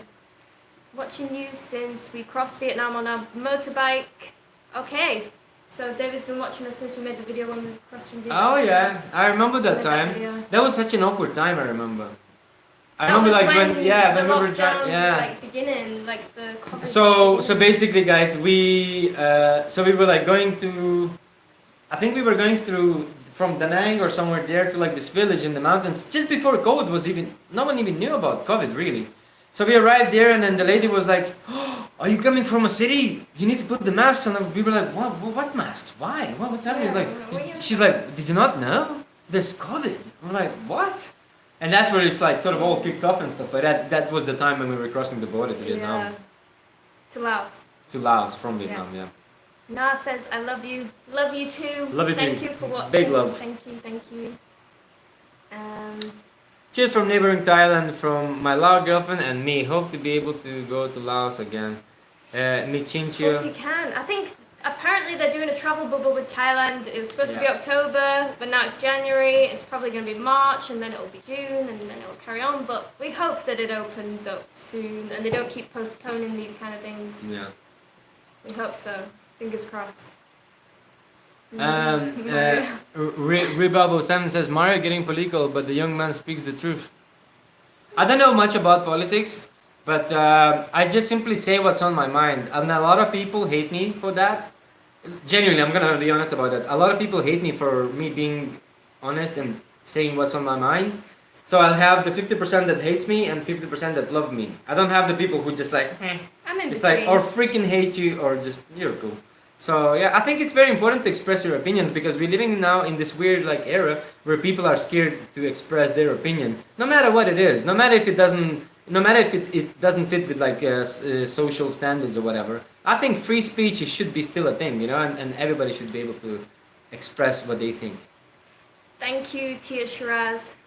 Thank you. What's she saying? Just about a comment keeps popping up. Thank you, thank you, thank you. Alright. Just gonna keep ignoring and things like that. And hello to Big Jed in Campot. Oh my gosh, we were in Big Campot. Jed, my G. How long ago were we in Campot? A long time ago. We've been in Kampot for Before- I think like 2.5 years ago. Wow, really? Yeah, it's been a little while now. Yeah, it's been quite a little while. Oh no, we ran out of comments. Okay, now we're gonna try some snacks then. Yeah. So guys, we would like to ask you, since we haven't been doing a lot of live streams, do you enjoy this kind of stuff? And if you do, we could do this much more often, maybe even like once a week. We will promise you that we are gonna work on our camera gear and connect Canon instead of Oppo next time. For someone who's new here in this live chat, we were trying to connect like a DSLR camera for this live stream. We failed, and now we're using Oppo because we're not very techy people. So we'll try to work on it the next time. Okay, I'm gonna try these Lay's lab flavored crisps. Smell pretty good. I haven't tried one yet. Let's see if it actually tastes like lab. Does it? Or is it not very good? Check it out. Oh, it's not my favorite. It's got a strange aftertaste. Claudia says, hello, I can't remember exactly how many subs when I started watching you guys, but it was at least a year.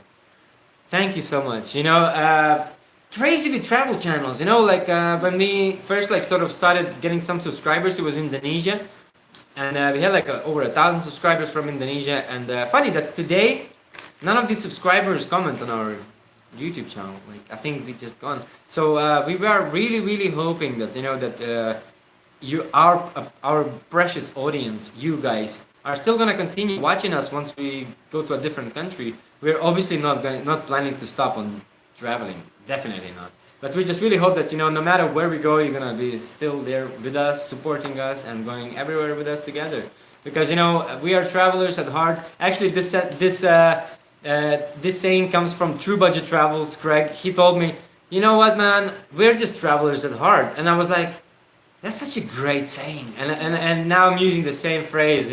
We are travelers at heart, and staying in one country, there's only so long we can stay, and we have itchy feet. We want to go traveling. We want to explore. We want to show you places that not many people go to, and so on and on. We just want to be travels on toast like we were before the freaking lockdown. So Yeah, I have no other dreams other than to travel and see as much of the world as I possibly can before I'm too old to do that. That's all I want to do.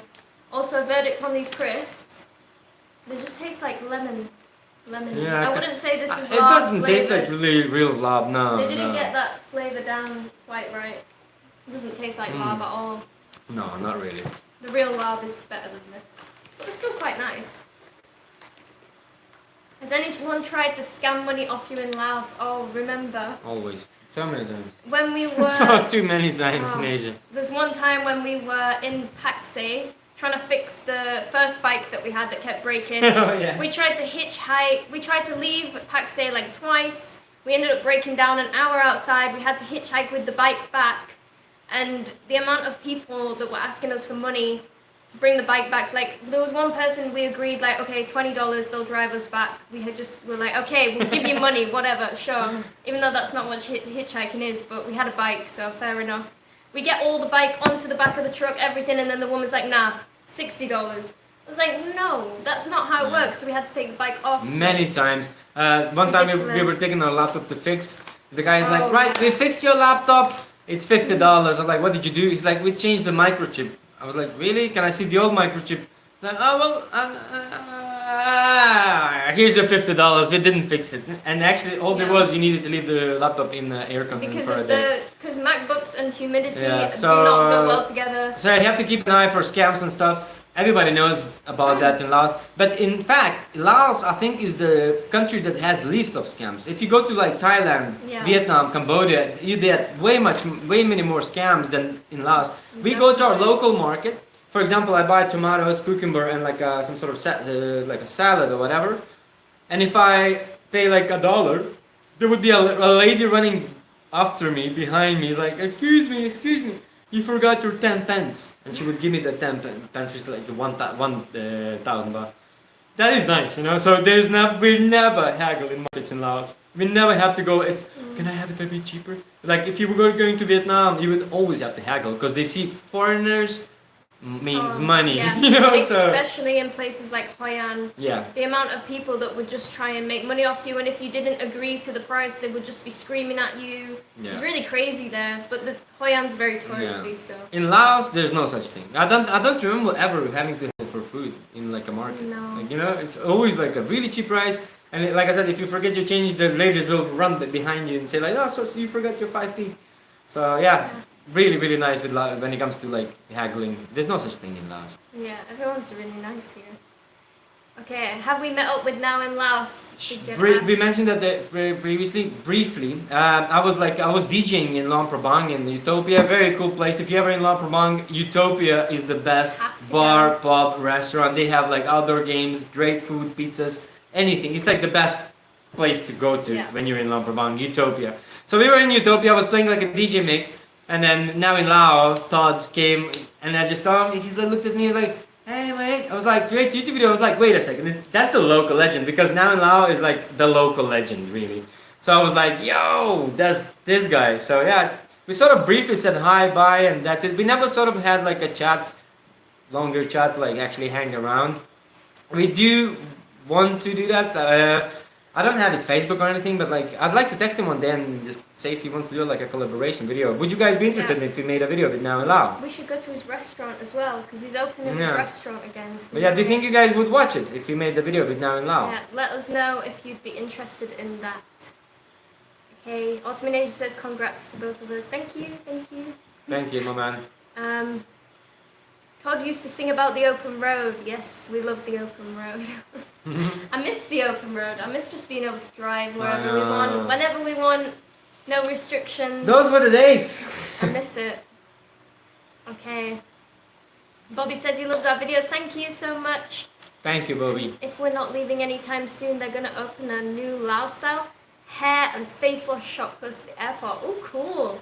Maybe we'll come and visit. Just message us on Facebook, on our Facebook page as well, and yeah, we might come and visit if it's open before we leave. I feel like Laos is going to develop so much in the next like 10 years. Yesterday we had like an interview. Not sure if you guys know Sang Academy of English, but he's a really cool Lao guy, you know. And I was asking like quite a few serious questions, and one of them was like, "What do you see? Where do you see Lao future for young people, like in the next 5 to 10 years?" Because there's obviously a lot of like Chinese investment that is like beneficial for Chinese, and so on and on and on. But he told me that it's never been as brighter future as it is right now for young Lao youth.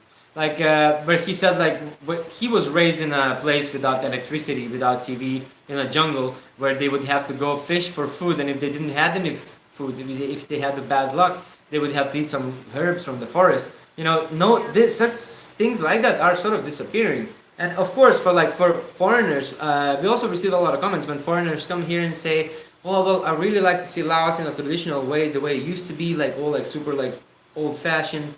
But we need to understand that people here who live in Laos, they want to see the westernization. They want the skyscrapers. They want the fancy shops. They want the fancy clothes. They want the fancy cars. Just exactly like we have.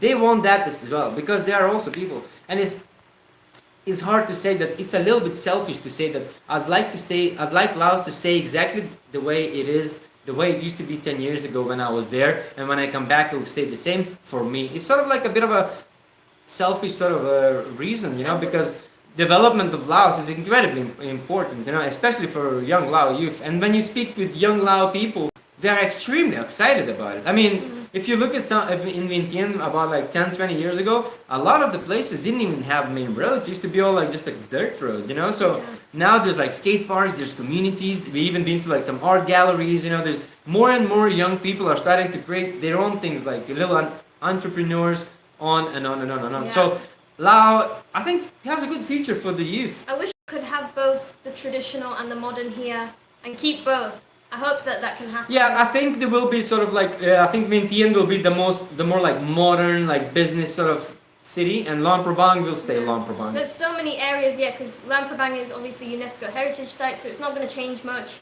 So the only development area really is Vientiane, and Yeah. you can't limit everywhere in Laos. They also want to grow, so Exactly. if Vientiane developed a bit, that wouldn't be so bad. You still have so many Exactly, areas in Laos that exactly. are still traditional and rural that you can visit as well. Obviously, it is very complicated, you know, with the whole investment. Who's investing where's the money gonna go, who's gonna benefit who, stuff like that. It is obviously very, very complicated. But you know, we're not gonna go too deep into this because something is very normal. I mean, look at European Union. That is pretty much exactly the same example. Okay, Bobby says if we've never tried it, we can come try it out. Send us the location. We'd love to come and try I know, out right? a Lao That'd be so cool. style wash. And actually, you know what? We'd actually go there and make a video about I mean, it as well. I need a style thing going on. I don't know what's happening right now. For rail, I love that name. For rail, like Cambodian rail, but for real says So, yeah, for real. It's like for real, congrats for on that. real. For real, man. Like, because Cambodian Keeping rail it is the real, money. you know what I'm saying? I love that. Good play on words. Thank you so much.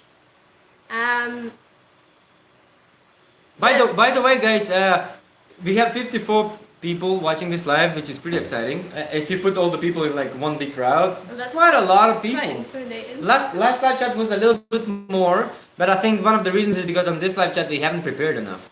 But if you still just watching this right now and still here, we freaking love you guys. Thank you, because you really mean a lot to us for being here right now, streaming this live stream through an Oppo Chinese phone from for $100. Trinity, we agree this is a great way to have a Q&A. We enjoy this more than just replying to comments and videos. It's really nice. Definitely.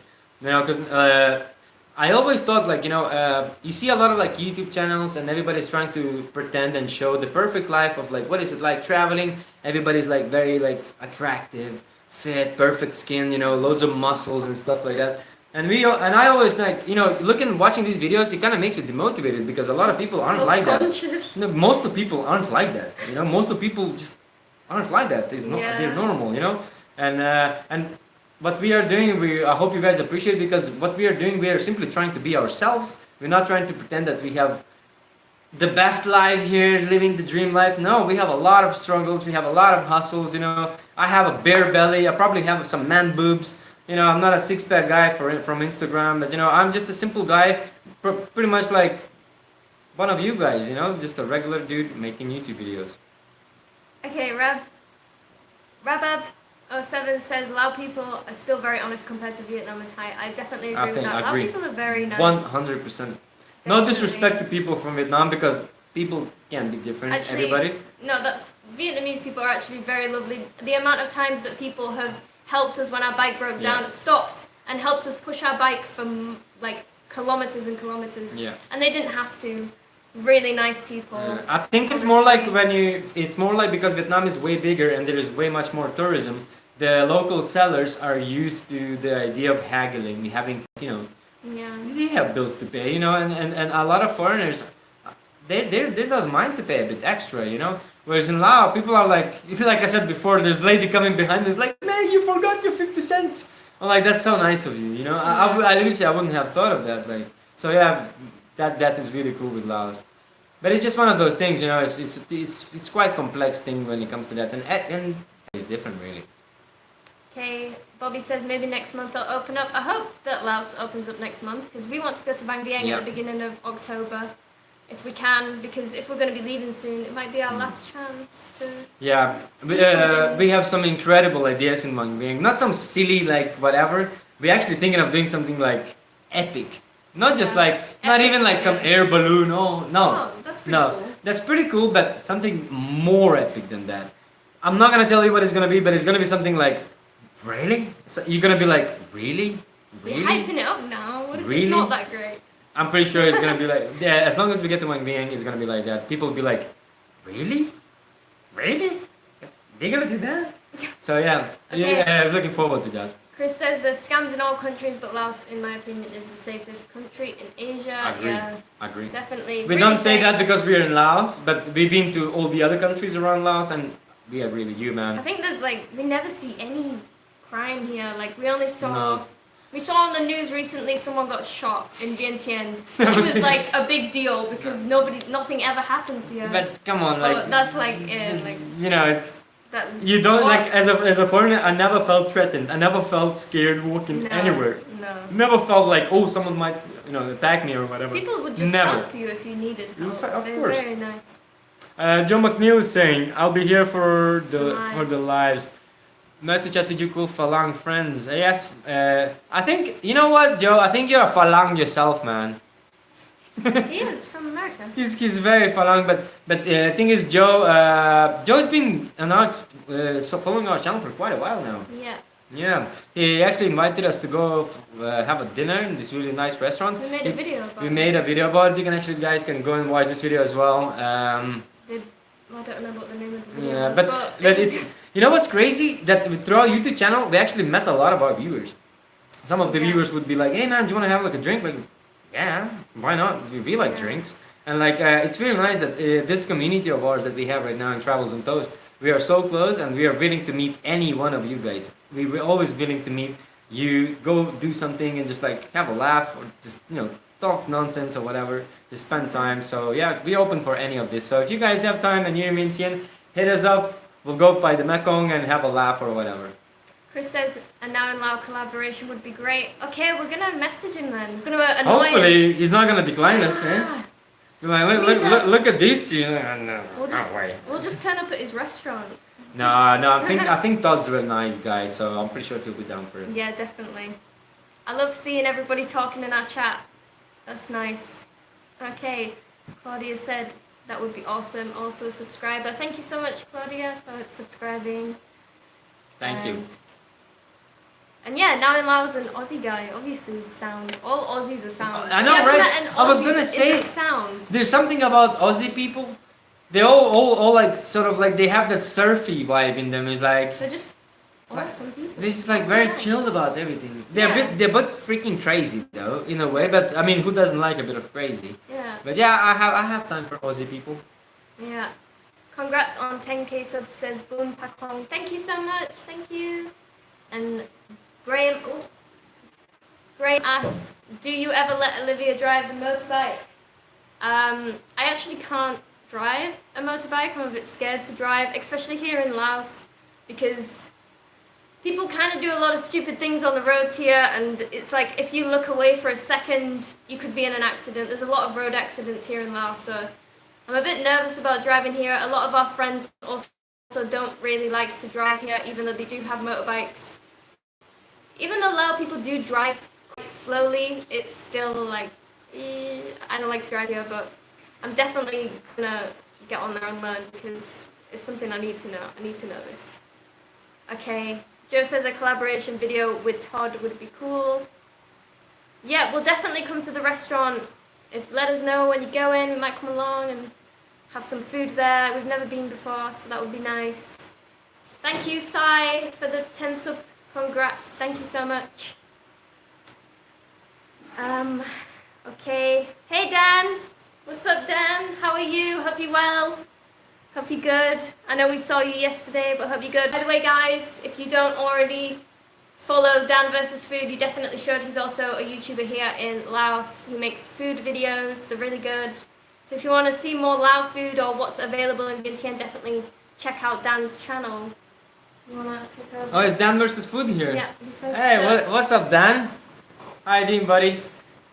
So yeah, like Olivia mentioned, Dan versus Food I think is the first Western YouTube food channel that you should totally watch. Dan versus Food. The guy breaks all the freaking records when it comes to eating food. I'm not sure if you watched some of his videos before, but there's one video where the guy eats about, I don't know how many chilies he ate like 15 of them in one go. It's something that is like physically not achievable, but he's done it. So Dan versus Food, check him out, guys. It's really cool. His channel is pretty exciting, and he's our friend, and he's sort of like part of the community. Right, reading some of your comments, guys. Leanne S says, "You guys make me wish I stayed in Laos when the pandemic hit. Jealous I went home." Big question, you know. We when this pandemic hit as well, we were also wanting to go home, mainly because we ran out of money and we were like, what are we gonna do? But yeah, it's been over a year and we somehow managed to survive, and we're here. although a lot of things are changing right now in Laos, you know, every single month we see more and more people leaving the country, and it kind of feels like all the pubs are shutting down, all the parties are kind of finishing, and it feels like it's going to an end or something like that. I might be wrong, you know, but I mean, you going back home yourself, you know, to your own country is also not so bad, because Laos will be there for you. Whenever you wanna come back here, it will always be here for you. Feels like the end of an era, though, now. It does feel a little bit like that, doesn't it? Okay. So Otai Buenheng is asking, are you in Vientiane at the moment? Yes, we are in Vientiane City. Like it or not, we're here. Destination X says, love the videos, guys. Keep up the good work. Just want to say I am here before these guys reach 100k subs. Please, because apparently the video that we're about to upload in the next, well, tonight, Olivia agreed that if we're gonna hit 100k subscribers, she's gonna eat 10 alive bugs, like living bugs, like this big. You'll see why in the video. Yeah, so the video is gonna be out tonight, guys, and right after this live stream, we're gonna right upload after it, yeah, so. right after this live stream, and it's gonna be really funny watching Olivia eating all the bugs. Get out of here. Agreed, for real. The reality of travel is a lot less glamorous than it looks. Yeah. Especially our travel. We budget travel. We're not like staying in these fancy hotels like all the big YouTubers. I mean, that would be nice, but I know, right? this is not how travel really is. Okay. What is your guys' biggest pet peeve about living in Laos, says Kasana. What's our biggest pet peeve about living in Laos? I don't know what peeve is. It's so, like your biggest, like, that's what I by the don't way, like. guys, I'm Lithuanian and English is my third language, so I don't know what the word peeve means. Okay, like, pet peeve is like, you don't like when people bite their nails or something, like something you really don't like. So what don't you like about living in Laos? It really annoys you, or like, oh, I hate that. You don't like. Traffic and the way people drive. Yeah, I agree. The one thing that is quite annoying is the way people drive here. So picture this. You're going in a motorway, right? So here's a motorway, and you're going up, and it's a motorway, 2-lane motorway going up, and there's always a car that's pulling out. And like, no matter what, no matter how busy it is, no matter how fast you drive, the guy will slowly pull out, and he's like, you know what, guys, I'm just gonna pull out, and you figure out what you do afterwards, and he just keeps pulling out, and there's like a... The amount of Yeah, times that's we very nearly, annoying, we right? nearly got into accidents because people do that, and then when you look in their windows, if they're not completely blacked out, they're usually on their phones while they're driving, Yeah, which is so- so bad.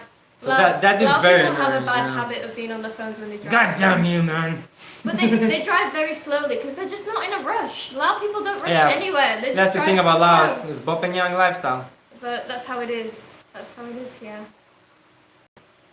Is it expensive to rent a place in Laos? Well, you will find out when we make a video about renting places. But it's not. We It's pay cheap. It's cheap. $200 a month for where we live. It's just one It is room. pretty cheap, you know. But it all depends Very where you want to cheap. live and how you want to live. But it's The location. way cheaper than any Western countries. Like, it's Yeah. incomparable. Yeah, definitely. Trinity says, 7 a.m. here. guys, 7 a.m. in the US. Wow, that's really early. So he's in California, sunny California. And he just watched our live chat. Yeah, Thank you. awesome. Thank you so much, my man. David Rogers says, Olivia, my wife and I are trying to pinpoint your accent. Could you help us? So I'm from Yorkshire in England. Probably don't sound like I am because from traveling, being with Mario, who has a bit of an accent, and also teaching online. She's just hiding it. She's Yorkshire hot. When I talk to my family and friends, my accent comes back a bit, but because of teaching online, you kind of have to neutralize your accent when you're teaching. So I don't know, my voice just sounds like a mix of, I don't know anymore. I don't know what I am anymore. Muhammad says, congrats, very happy for you. Well, thank you so much, Muhammad. Appreciate it, man. Thank you. We are actually really excited ourselves right now. Hickory sends some happy faces. Awesome. And Muhammad says, may you have 1 million subs. Oh wow. I think Thank you. if we ever gonna have 1 million subs, we're gonna be sitting right here in the same pretty much surroundings. With the same terrible live stream. Except that our face is gonna look about 30 years older. Yeah, we're gonna have a lot of wrinkles by Probably the have time white hair. to get million subs, but I hope it's not gonna be as long. Yeah. Hikari Senshi says, yes, I will go skate with you. If you're willing to do this, leave us a comment in our Facebook page, and we'll reply you in like a private chat, because we're always looking for people to skate with in Vientiane. Yeah. Inging is asking, where are you from? Where are you from? I am Lithuanian, originally from Samogitia, but Lithuania, basically, a lot of people don't know. It's an incredibly small country in Europe. It's a very small country, but it's a country that has a lot of history. In fact, I'm gonna brag about this right now, because I am Lithuanian and I speak Lithuanian language. Believe me or not, Lithuanian language is top 10 oldest languages in the world still spoken today. So my language is about 6,500 years old. True. And how do you say hello in Lithuanian? You say labas. Labas. Labas. I'm from England. That's She's it. British. Yeah. Hi. How do you say hello in English? Hello. Don't know why I had to think about that. Okay. Chris says, I think we spent such a long time in Laos that we'll always return. I think that's true. I think Laos, Definitely. Laos has Second home for sure. it has a special place in our hearts now, for sure. It's always a place we're going to return to. Definitely. Okay, Jojo asked, did we get a new helmet? No, I'm still using Not yet. Muhammad's from Pomodoro. Sorry, Muhammad, if you're watching. Yeah. No, we are going to have to get a We better need helmet, to, because yeah. I don't want her to get killed. Tia Shiraz is saying you can travel to Wang Bing right now as long as you are vaccinated, and I don't think you'll be able to travel between provinces for like. Yeah. Yes and no. Yes and no. It's obviously it's a very controversial thing, but let's make this story, long story, very short. There's like very big influencers across the world. Like for example, if you guys know Joe Rogan podcast, the biggest podcast in the world, very influential person. He's a UFC representative, stand-up comedian, a very successful person. And he was advising not to take vaccines for young and healthy people, because obviously vaccines are very necessary for people who have diabetes, heart disease, or obesity problems, you know. But for young people who are young and strong, vaccine is not advisable by many scientists. So what happened to Joe Rogan is that when he got COVID, he actually healed himself in 3 days using alternative medicine, and in 3 days he had no more COVID, so he didn't have to take the vaccination. And it's one of these things that we are not against vaccination. We simply say that vaccination is very necessary for people who really need it. But to say that vaccination is necessary for every single person on this planet population, that is absolutely wrong. Like just before I change the subject, I'd like to say, like for example, imagine if you would give a peanut to 10 people, and it probably wouldn't affect any of those people. But if you give a peanut to millions of people, I'm pretty sure that some of those people would have an allergy, and they probably would die. So it's a very complicated subject. We are not against vaccinations at all. If we really are pressured and pushed into corner, we probably would get it ourselves as well. But so far, we feel very strong and healthy, and we don't think we need it. Okay, let's stop talking about vaccines. Sorry. I said we're not going to talk about COVID, right? I'm so sorry. sick of COVID and vaccines. It literally annoys me. I'm sorry. I think COVID right now is dividing people, which is one of the biggest annoys problems me. in our society. COVID is dividing people, and in fact, people's main superpower is unity, and that is destroying the unity. I hate the word vaccine right now. It's just everywhere. Okay, go eat at Todd's buffet. Yes, we definitely will. We will. Definitely. Gonna rock him with cameras like, yo man.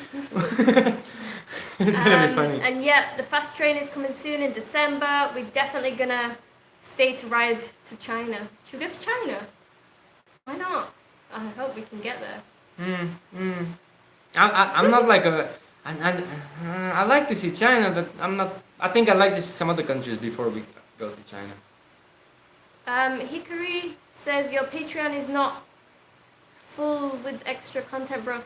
Yeah, we never post on Patreon. Yeah, it's because so basically, guys, another thing with Patreon is some of the YouTubers, for example, have Patreon, where they go, if you pay $2.50, you'll get this access. If you pay $5, you get this access. But if you pay the most, you'll get all of the access.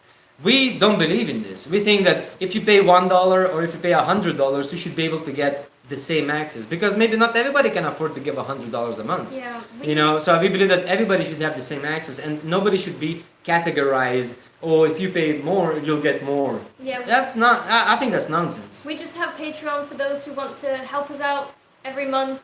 if you really like our channel, you Yeah. can do that If for it- different prices. Exactly, you know, because like we mentioned before, we don't have much other income at the moment, and YouTube is about pretty much only income. We could stop YouTube and go back to England and work like hard labor, make loads of money and stuff like that, but there would be no YouTube channel.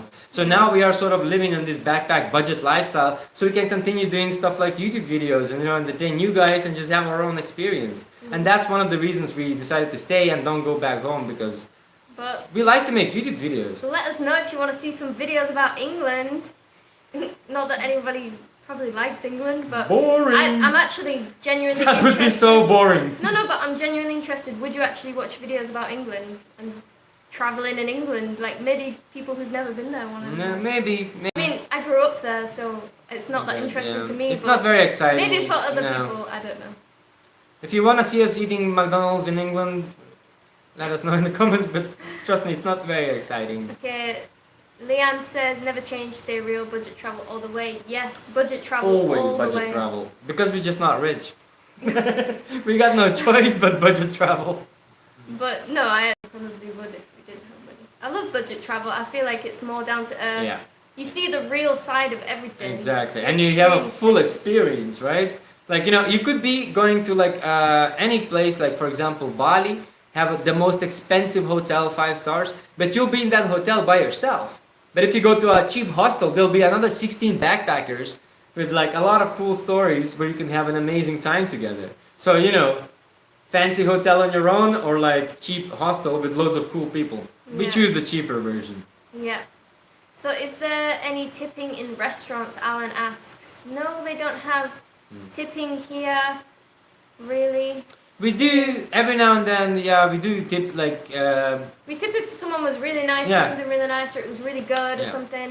We tipped our local driver the other day because he helped us with our You- broken bike. He It's was a really to nice tip, guy. like, of course, you know, and especially like if you have like a tuk-tuk driver, you know, like no one uses tuk-tuks nowadays. Yeah. And for someone who makes not even $10 a day, you know, give him like an extra 50 cents. In Laos, for 50 cents, you can actually buy like a whole bunch Yeah. of rice, you know, And with that price. they really appreciate it as Yeah, well, so- even just a couple of So if times. you're ever in Southeast Asia, in Laos especially, don't haggle. Tip. Just give a little 50 cents tip, and it's not gonna affect you in the long term, but it might give you a good karma, and it make you feel good as well, you know, because you might make someone's day. Life is really hard here for local people, especially like after the lockdown and stuff, you know. So tipping people, I think it's a priority for Westerners. Yeah. Okay.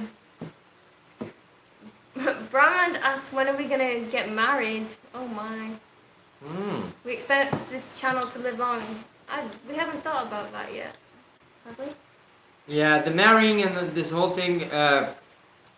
So my parents got married when they were 18. My mom's got pregnant when she was 17. I am 33 and I have no children. I learned these things from my parents. Like if he had like kids right now and be married, I don't think we'll be live streaming right now in Southeast Asia. We'd probably be somewhere like in England, working, paying the mortgage off, and so on. So I'd say that marriage is expensive, so it is. And yeah, Can't and afford it. especially the young generations nowadays, they are delaying more and more the marriage, because I think that, you know, in this life, no matter who you're with, no matter how much time you spend with other people, at the end of the day, this life is your journey, and on this journey, you're alone. You're gonna born alone, and you're gonna die alone, no matter how many people are surrounding you. But at the end of the day, when I say this is your journey, that means that you need to appreciate your journey and actually invest in your journey, because it's all about you. And if you're watching this right now, it's your journey. It's not your cousins, not your wives, and not even your child's. It's your journey, so you need to think about yourself, because you can only live once. Mario manages to take any question and turn it into a deep answer. Who says that? No, I'm saying Oh, you just saying that. All right. literally any question. No, but you it's give a true deep though. answer. You guys not think that, right? So like, Yeah, I you know, like it's very important to like, because when you think about it, you only live once. Yeah. You know, when you're 60 or when you're like 80, you don't have the energy to climb the mountain anymore. You know, so you need to think that before you get to 80s. Yeah. Huang says, I look like a teenager. Yep, I'm aware. I look about 16. But that's going to pay off when I'm 50 years old and I look 35, so... I'm okay with that. Thank you. Okay, Scarface asks if I was affected by the Chinese clampdown on teaching English. So that didn't affect me because I actually applied after that happened, which is weird. But as you probably know from Dan's latest video, he was affected by that in his teaching job because all of the Chinese schools online ESL teaching basically had to close because China have changed their policies that they don't want people doing extracurricular activities like learning English and stuff outside of school time. They want them to be like learning to cook and spending time with the family and outdoor activities. But I'm working with a company that are still managing to stay open. Who knows how long they'll stay open for, but we'll see. I'm still working with them a few hours a day, so for now I've still got a job. It hasn't affected me yet. Chris Nunn is asking, Mari, did your family take a part in the 23rd of... I like how you know the dates, man. Oh, I appreciate that. And a human chain between Latvia, Lithuania, and Estonia to show the independence against Soviet Union. Yes. So my uncle was there. My dad was abroad at the time, and my mom obviously was having to look after me. When this happened, I was like 2 or 3 years old. Yeah, 2 or 3 years old. And I remember when it happened, my uncle went there, and actually, in fact, my granddad, my mom's, it's actually my great granddad, my mom's great granddad, because my mom lived in an orphanage. It's a very long story, but at the end of the day, her granddad was organizing to liberate Lithuania for, I don't know, maybe like 2 decades. They were creating like organizations where they secretly have like meetings and chats to agree which would be the right date to do this revolutionary movement. And then they found that, and then they agreed with the date, and that was then when they had the human chain between Estonia, Latvia, and Lithuania, you know. And yeah, my uncle was there. My dad's cousins were there. Obviously, I couldn't be there because I was a baby. But yeah, I had family members being there, and yeah, when Lithuania became independent, it was something so special because can you imagine like having like TV that it only speaks in Russian? And then like the first ever national television in Lithuania is called LNK. It's Independent National Television. Like everyone was like, wow, independent. It was the first Lithuanian television, and it was like very big years for us, independency. So yeah. By the way, guys, I have a Soviet Union birth certificate. It says like the swastika from Soviet Union. It says my name in it in Russian and stuff. So yeah, I'm born in Soviet Union. Hikari says, surprise proposed to me. Come on then. What? Oh no! I don't have enough Haribos to put on the ring. Can't afford one. But budget traveling. Graham Hugh Wilson says, when you first met, what was the first thing Maria said to you? I know exactly what happened. So basically what happened, guys, I used to be fundraising in England, like I said before, one of the most hated professions. I was working in my friend's pub, and the first thing when I met her, I said, Hi. Hi. What did you say? No, I said like, hi, can I have a beer? Something like that. And she's like, oh, did I know you? And I was like, no, but my best friend was her manager. I didn't know you because I'd seen you before, but not really. Everybody knows me. And then sort of we started working together, and then and then I told her that, oh, by the way, I'm going to travel in like a few months, and she's like, really? Yeah, that really? answers your question, Graham. His chat up line was, I'm going traveling in a few months. So I was like, well, I want to travel, so I'm sold. Let's do it. And now we're here. Boom. Done. Yeah. Simple. Chris says he has Lithuanian family. Hey. No way. Can you give me some names, Chris? I bet there's a. I'm trying to think of a Lithuanian. No, there's plenty. That's really cool that you have Lithuanian family. Okay, Lee says, keep on streaming, but sadly it's good night from him. Okay, good night. Sleep well, Lee. Have a good night. Yeah. Hikari likes Lithuanian food as well. Awesome. What's your favorite Lithuanian food, Hikari? Mine's beetroot soup. Is that Lithuanian? Does that count? Ish. It's sort Is of that like just Slavic. In general, Yeah. I really like the one you made. Lithuanian traditional food is like cepelinai, so that's sort of like traditional. But yeah, so we were planning to do this live stream for 1 hour, So we are over 2 hours right now into the live stream. As we never planned to have this long live streams, but we never plan anything. Even when we do our YouTube video vlogs, we never plan too much up front. We just go and sort of vlog. Because like sometimes Olivia tell me to say a script. It's like you should say this and you should say that. And when I'm trying to do the script, I can't do it. I can't remember. So every time when we vlog, everything I say in my vlog is the first thing that comes into my head. I never pre-plan, never pre-script. Everything's like straight on the spot. Everything's on the spot. You can't read a script. You literally can't. I'm bad memorizing things. So every single vlog that we have, when I'm in vlogging, everything is not scripted. Everything is just like on the spot. Like whatever comes into my head, is like, oh, look at this. The only time we ever try and write a script is if we have to give specific information. But other than that, yeah, we just try to speak naturally. Okay. Can you say Okay, that name? so Chris says the family name is Povilaitita. Yeah, it's a very popular unmarried girl's surname. She's a girl, she's unmarried, and her surname is Povilaitita. What does it change to if it is married? Povilaitine. Isn't that, I don't know if that is in any other countries, if the last name changes like that. That's so weird. It's Lithuanian money. That's so weird. Why do you have that? I don't know. I have no idea. These guys been doing it for over 6,000 years. Someone asked if you can speak.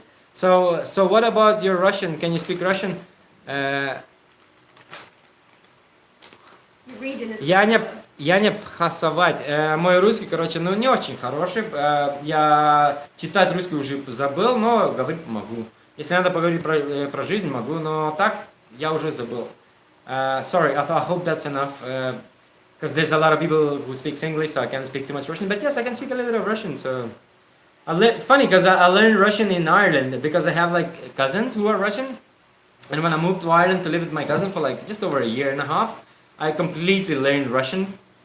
Because everybody like, "Ты чё, братан, говоришь по-русски?" and that's how I learned Russian. Okay, Sam says he's in Vientiane and wouldn't mind to meet both of us. Anytime, man. Sure. Leave us a message in our Facebook page, Sam, and then from there we'll take it from there, okay? We'd also like to ask if any of you are in Vientiane right now, what would you think about a meetup or like all going for beers or something? Yeah, or like a massive barbecue or like a massive sort of like a gathering. Can we do that right now during COVID? It's up to 15 people, they say. 15 of us, so book your places. No, I don't think there's going to be 15, but maybe we could do that. Let us know if that's something you'd be interested in, for sure. Okay, you want to read that one? Scarf says, what will the future of travel look in your opinion? So, yeah, man, so check this out, Scarface. So, yeah, I was thinking like, what it's going to look about. There's obviously a lot of like possibilities that what could happen, but what I personally think is that looking at the current development here in Laos, whatever they are building, they're not building hostels, they're not building guest houses, they're building 5 stars expensive hotels that is targeted for Chinese tourism. Obviously, China has been building the train line for don't know how many years, and it's finished now. And from next year, they're gonna bring millions of Chinese tourists. So I know for sure that I feel like the Western backpackers, the cheap backpackers, will be like sort of like pushed away by rich Chinese tourists. So I think the backpacking, like it used to be like a few years ago, it's not gonna be the same. I don't think it will be the same. But I hope I am wrong. I really hope that I am wrong. I hope so, because our channel is based on budget I know, traveling. right? So, but yeah, it's crazy, you know. But let's not be optimistic. Let's be a bit realistic, you know. And in reality, by the look of the developments that's happening at the moment, is only targeted for super rich tourists, which is Chinese. Yeah. Okay. Hikari says we're very good at improvising. I think you're pretty good at improvising. Yeah. Give me a beat. I'll give you a freestyle bar. Okay. Samuel says invite Todd. Yeah, we're definitely going to meet up with Now and Lao. It has to be done before we leave. Definitely. Yeah, definitely. Okay. So yeah, I'm not sure if he answered to all of your questions. David says vaccine passport. It may not be far away from traveling. So guys, first of all, we're getting a lot of your comments right now, and we are going to answer to your questions. This live chat was supposed to be 1 hour, but we really enjoyed talking to you, getting all these amazing congratulations from you, all these amazing messages. So instead of 1 hour, we've been now over 2 hours on this live stream. We've been really lazy, not necessarily lazy, but slightly even nervous of making more live streams.